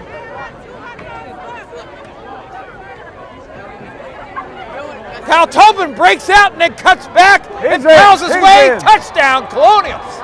He's in, and Kyle Tobin, a great to carry on his last 3 runs. That's beautiful because they just Here's clogged the up the Watch middle. this. Watch this. They clogged up the middle, so Kyle Tobin just breaks it outside, and then nice cut right to the end zone, and he's in, and that's the most important touchdown of the season, Tim, right now. They're kicking. No, they are kicking. They put the 2 down. 20-8 Colonials here with 7:16 to go in the ball game, and Connor Cates is out there kicking. That's a good sign. And it's not. It's a fake. Wow. Let's see that in the replay, because obviously we didn't. I was just going to say, I was surprised to see Here we go. them kicking. Oh, this is going to be my. We did not catch that in the replay with everybody standing up here, Mark. Unfortunately, no, we've got too many people in the stands at that part of the area. This is exciting. Of the Now, field. this is like commotion and game going. Wait a minute. It looks like they gave it to us. Yeah, we got that. Okay. I just didn't see it. I didn't call it. I didn't see it. Talk I wasn't about sure. going to sleep here. I'm sorry, folks. I missed that. That was a part of the field that we could not see. So, got a lot of fans here that are kind of blocking things. But that's when the swinging gate comes into play. Every once in a while, you use it to your advantage, and we did right there. All right, 22-8, 7:16 to go in the ball game, and Connor Cates limping his way to the field, and he is going to kick. Can you believe this kid? Wow. I would tell him to kick the ball and get off the field. Look at him. I can't believe this, that this kid is out there. What a gutsy performance here. Well, look at that. He looks like Luke McCoy from the real McCoy. Hey, Luke. Look at him limping up to the ball, and he kicks a little squib down the middle, and we're going for it. Reimer gets it. and it's about the 38-yard line. Well, a lot of respect for these Cambridge returners, as we give them good field position. Boy, you look at Texera, number 23, and he's got like Earl Campbell hips. I know. You know, just look at that. He This kid looks is powerful. That so strong, lower body strength. Kid probably squats 450 or something. Second box foul, kickoff, return. Brown, Cambridge takes over. All right. In the pistol, they give it to Texeras. Look at him hop and scramble his way for across midfield. Wow. You know, that's up close. You can see the quickness of his little just lateral movement there, Mark. That's impressive. You know, we've seen more great footwork by running backs this year. Yeah, I mean, really. Not the kind of, Barry, stuff, but more just footwork. You know, I'm really impressed with some of the Looks like these guys have been doing ladder drills, all summer. I mean, timeout AB. I can't remember that kind of, close proximity ballet stuff going on in the field like we've seen this year. No, but it's interesting because it does seem like the year of the running back. Yeah. In high school football, at least from what we've seen this year, because it seems like every game we're looking at least one really high-quality running back, and sometimes two, like with Parker Carlisle. I agree, and we thought it was going to be a quarterback year, but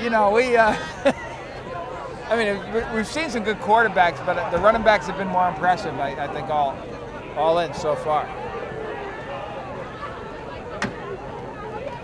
Been a lot. There's some conversation now with the Cambridge coach and all the referees.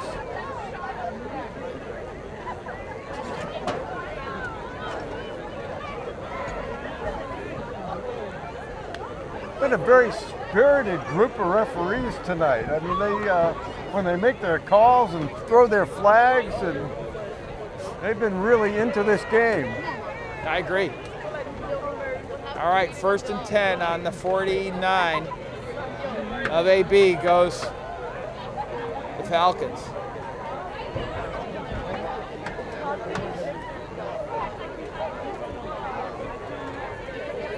Now they're still talking.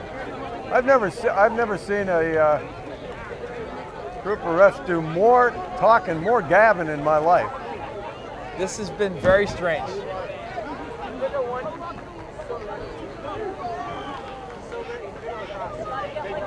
You might be better off holding it where Ryan is.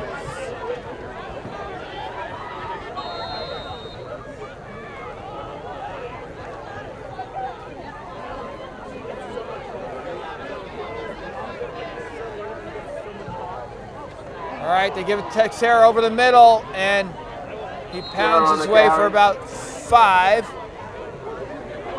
All right, good first down gain by Cambridge. And they're having some discussions again with the. I don't understand what's going on here.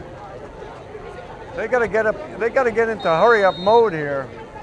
Time is ticking away. 6.5 minutes to go, and they're wasting a lot of clock right now. Got McKinnon back in. 2nd and 6.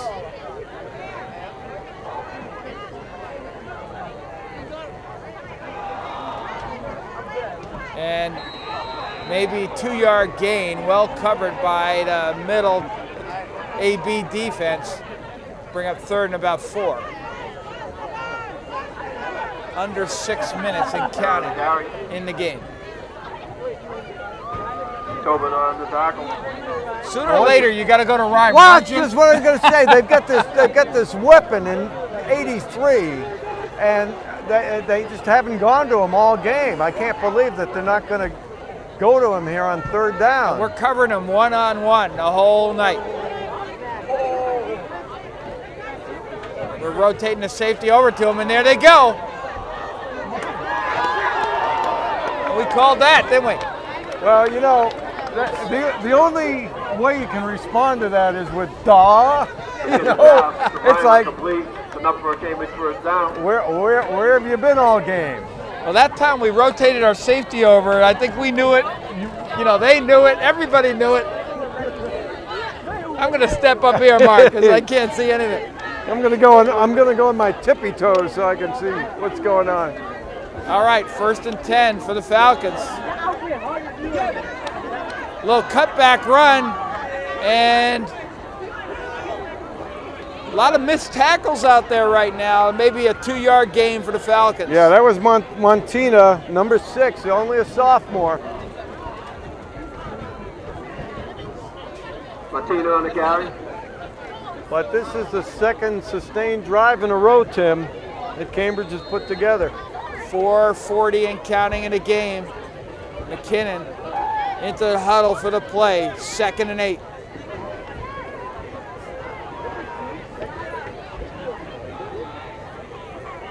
For McKinnon, they go to Montina, and well covered. Make no gain on that play. Good pursuit. Kyle Tobin in on it. Cambridge taking forever to get these plays in. Look at they got the huddle from the coaches here, like they're in a timeout. It almost looks like they're trying to run out the clock. It's just so disorganized.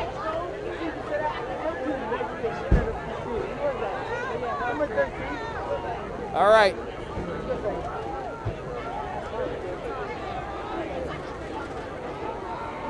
Now we have coverage over the top for Reimer on this side. McKinnon gets the ball and he looks the other way. He's looking telegraphing. He's got a post pattern open. And it is touchdown to Rosario. And that was a perfect pass. Hit Rosario in stride. And wow, with 3:40 to go in the game. Play of the game for Cambridge. And once again, they have life. It's an 8-point game. We'll see if they go for 2 again. And it looks like Texera's in. They're going to go in that Wildcat. This is a great red zone extra point conversion formation. The way he's been running is very difficult to, cover him. Up the middle, this kid is... Yeah, I mean, really. Oh, no, now Texera's going to kick. The all-purpose. No, they switch it up. Okay.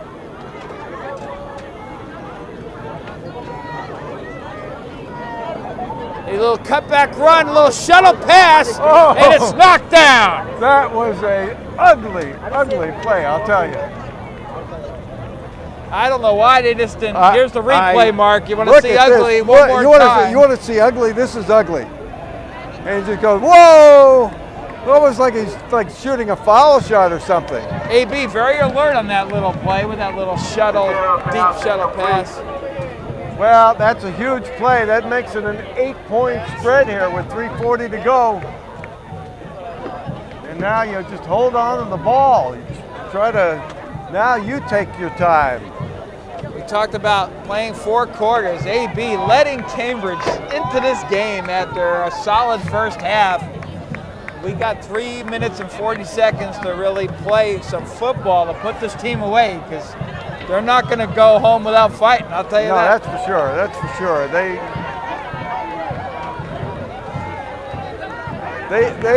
really could have packed it in, right? At the beginning of the second quarter when it's 14-0, and we had a chance to make it a 3-score game. But they've showed a lot of resilience. And frankly, with all the injuries and everything, even with that, we should not be in this position at this point of the game. Nope.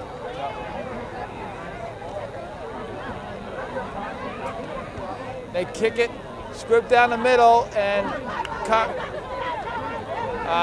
that is Jack Emerald, yeah. Emerald, yeah, up the middle to about the 38. For a minute, it looked like Connor Cates, and I said, "What's he doing in there?" On the return. All right, the ball's on the 37. 3:35 to go.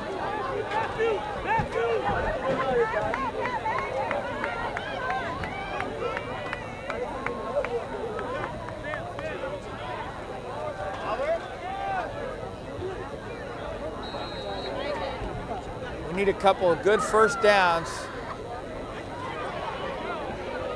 Go in that long slot formation again. And there it is. Kyle Tobin with a 9-yard run. And that has worked. We've run that play about 6 times out of the last 9 plays. Yeah, it's like you're going to just ride that bull right until they can't stop them. They have not adjusted to that. They just put in big number 75 and they said, put yourself right in the middle of that slot. You give a lot of credit to the offensive line too. It's not just Kyle Tobin running through. It's that O-line just really firing off the ball right now. And up the middle we go for a first down.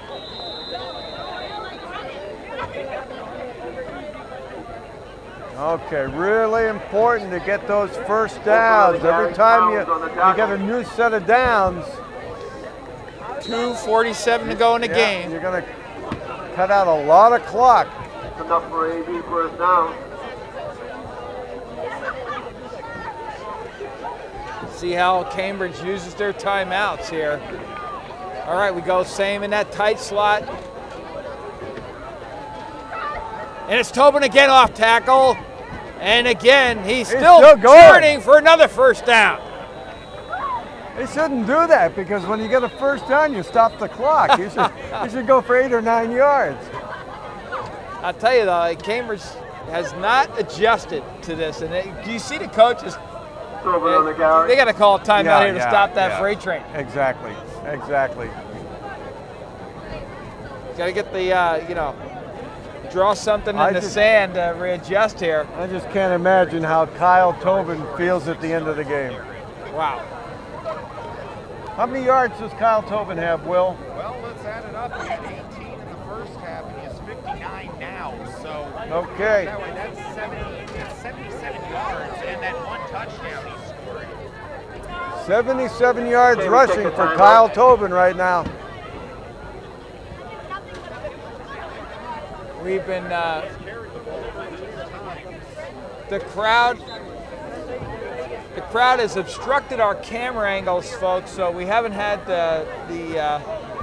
some clear shots, so we appreciate your patience here as we're just trying to get shots over this very energetic, spirited crowd from Cambridge. Oh, wait a minute. We got too many guys on the field. Men on the field there. Number 70. Yeah, number 70 couldn't get off the field in time. And that's a 5-yard penalty. 2:19 to go. And we march it off. And a heady play by Mike Sarnelli to call for that ball to be snapped quickly. Now you can go up the middle and burn some clock. This will be a dive, I would think. I don't know.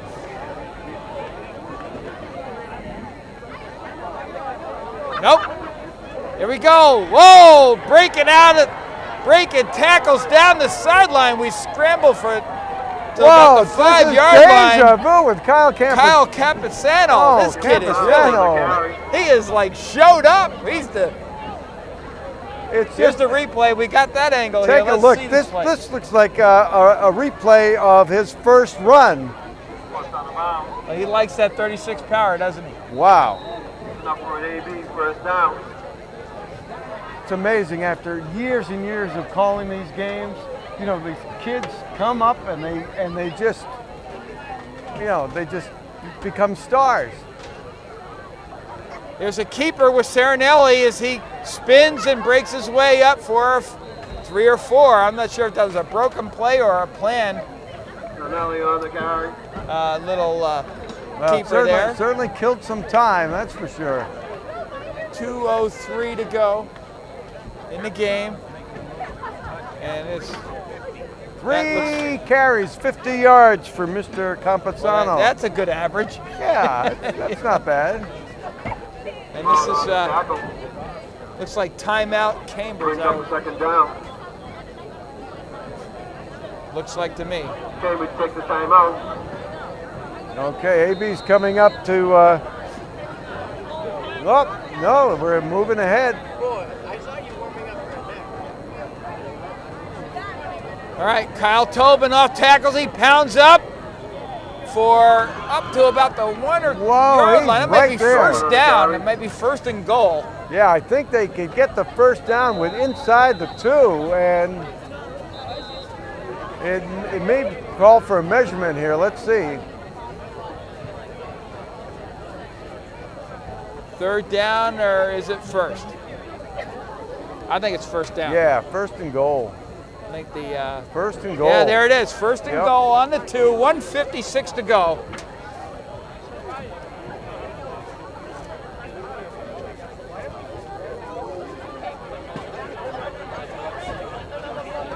So now it's a little different. You don't worry about the clock. You get the score. Absolutely.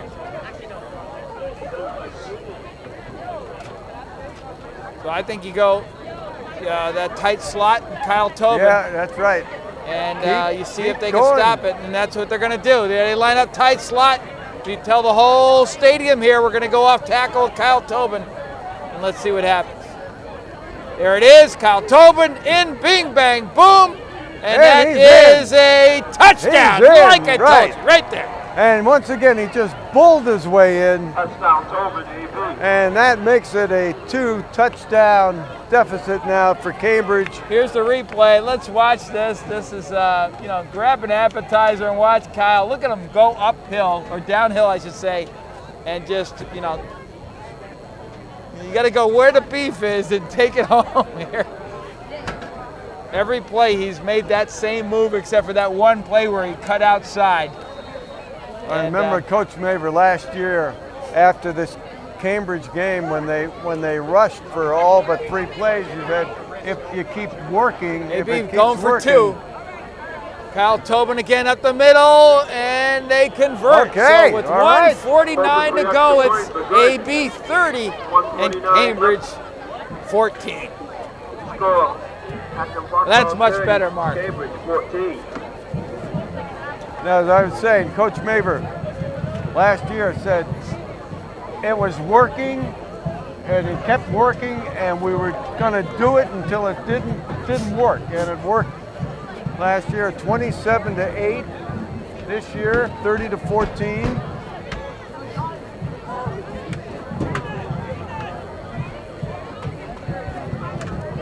Well, Coach Lopez has a lot to think about here. He's been here tonight scouting for Lincoln Sudbury for next week's game.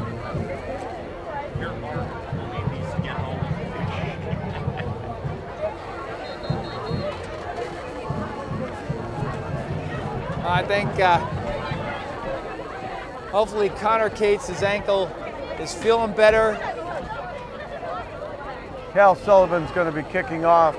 That's good. Let's get Connor Cates off the field. He doesn't need to be on the field and risk any further injury. All right, we gotta cover this kick.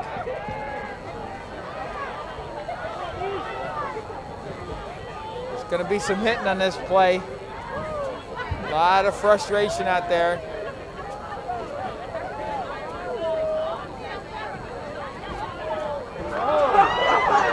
Oh! He missed it. Okay, well. That's what happens. And that's why Cal is not your regular kicker. That's right. That's one for America's Funniest Home Videos. I'm sure when it's a lot easier to kick it away than to kick a swim. You know what? It's a lot better when that happens when you're up 2 scores than when you're trying to come back and score the tying touchdown. So we'll give Cal a mulligan on that one. Yeah, okay? Absolutely. Sure, he did a better job than what I could do. It would have been an interesting onside kick if it had gone 10 yards.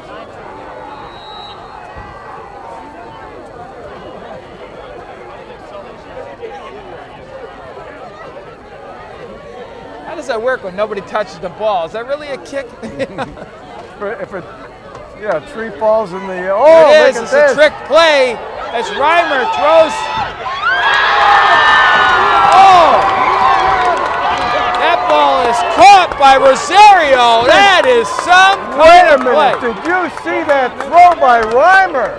Reimer looked like they're calling it incomplete. Let's see the replay on that. No catch. Oh my goodness. I don't understand that. Let's see. Wow, I'll tell you, Let's Reimer. run that replay one more time. Yeah, let's look at that one more time. But look at Reimer, number 83. Here's the replay one more time here. Okay.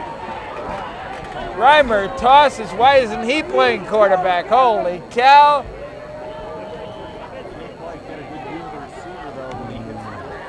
He must have lost it on the ground.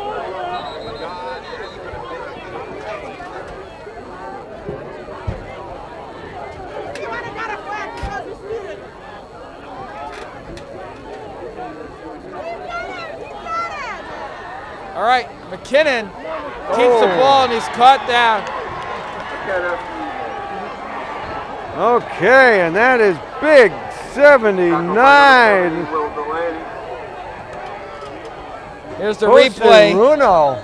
Sorry, correction, number 79. Here's the replay here.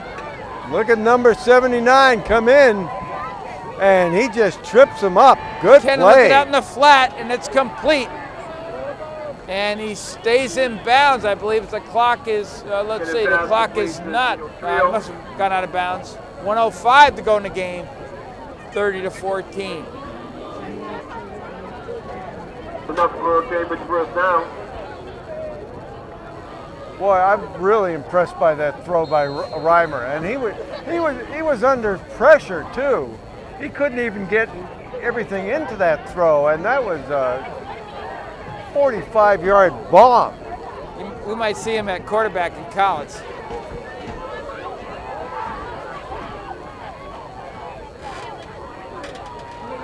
All right, so keeper for McKinnon as he goes up the middle.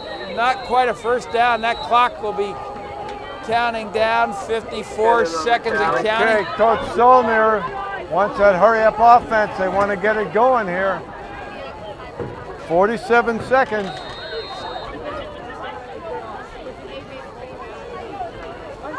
McKinnon back the pass. He's looking deep. He throws a corner route. And well defended who is that back there for AB? That is, I think that's Cal Sullivan defending that. Wow, that was very good defense. 33 seconds to go. We've seen some throws in this game. I mean, 3 or 4 corner routes.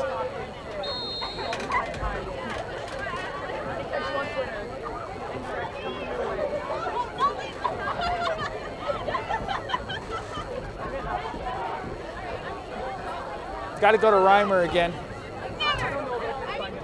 McKinnon looks. He's going to scramble up the middle. He's got some room.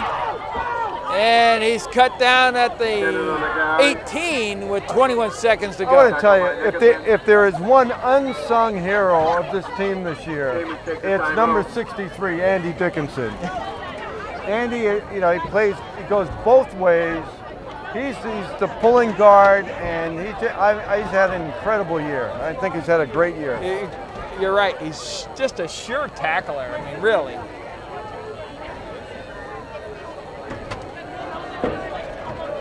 All right, we're down to the last couple plays here. It's a first down for Cambridge, but they only have 21 seconds. The 16-point deficit. Next Friday night, home against Lincoln Sudbury, and that'll be a game. That'll be a game. Lincoln Sudbury and Acton Boxborough both having disappointing seasons, high expectations. And LS in Division II, which I still don't understand. Yeah. I just don't understand that. At least our record, we're in Division I. Yeah, LS will never get to play Everett, that's for sure. All right, here we go. 21 seconds, 30-14.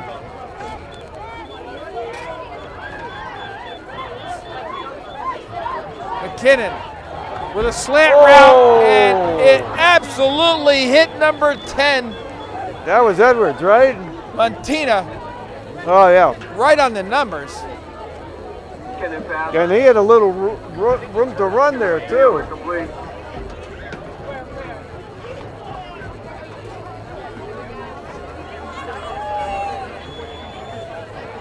This Cambridge team is a legitimate 500 football team if they just would simplify the offense and execute.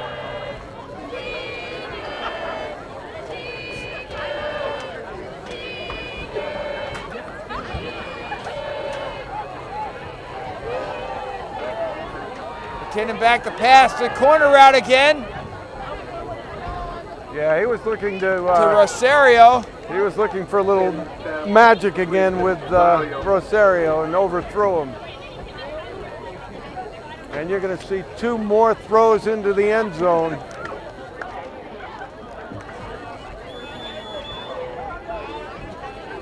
Reimer back in the game.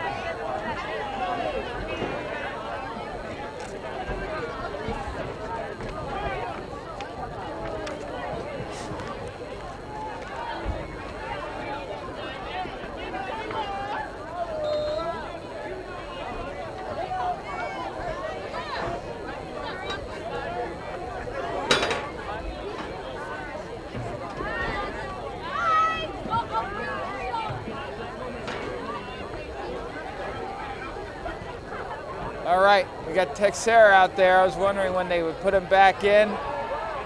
And over the middle to Reimer. And that is on the 1, I believe. Great catch by Reimer. And they're trying to get themselves set up, 7 seconds. What a great throw as well. Wait a minute, the clock hasn't moved. They spiked the ball, but 7 seconds had to run off. They didn't, they've got a friendly clock keeper here. 5 seconds to go. There's a replay on that. It's a great throw. Look at Reimer reach for the ball. Very sure-handed. Gets up. He's got really good size. All right, last strong play of the game. hands.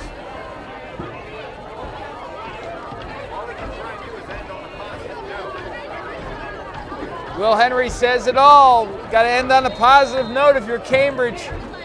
And here they go, and they go in the Wildcat. Timeout. And AB says, hey. Timeout. We've got a lot of second stringers in the line here. Got some of our starters in the secondary. And Cambridge definitely looking to build on this game.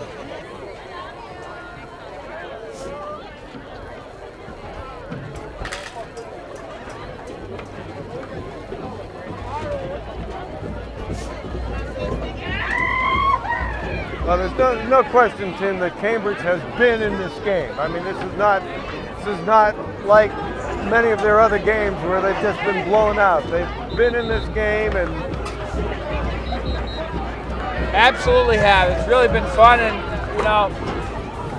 the crowd, spirited, and just a good old-fashioned high school football game tonight. Yeah, I got to give Cambridge a lot of credit too here. All right, they line up. With Rosario split out. And they stop him. We stop him with no time on the clock. And that's the game. A touchdown there, I say. They scored. So he did get across. Didn't look like it from this angle, Mark. But the ref called touchdown. Oh, they did.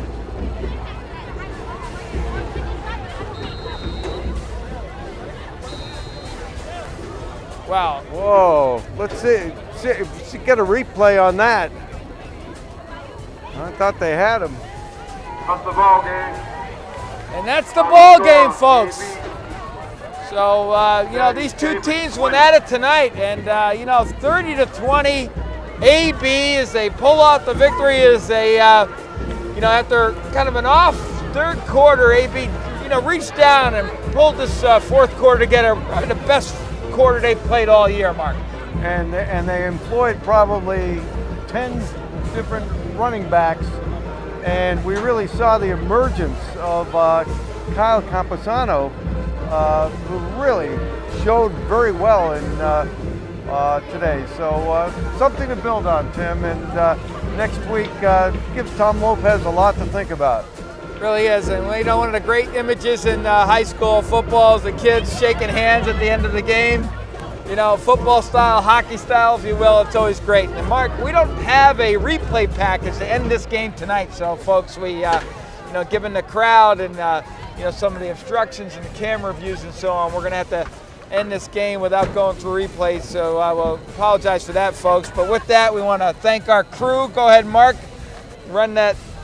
I want to thank everybody here. I want to thank Chris Gray, Ryan Coulihan, Todd Raposarda, Ben Kroll, Mark Ducey, Brittany Ford, Mike Chapman, Pat Snow in the truck, Rick Deegan in the truck, Will Henry, of course, our stat man, instant replay guy, Shane Brown, and our director tonight and every night is Rick Deegan, and thank you all.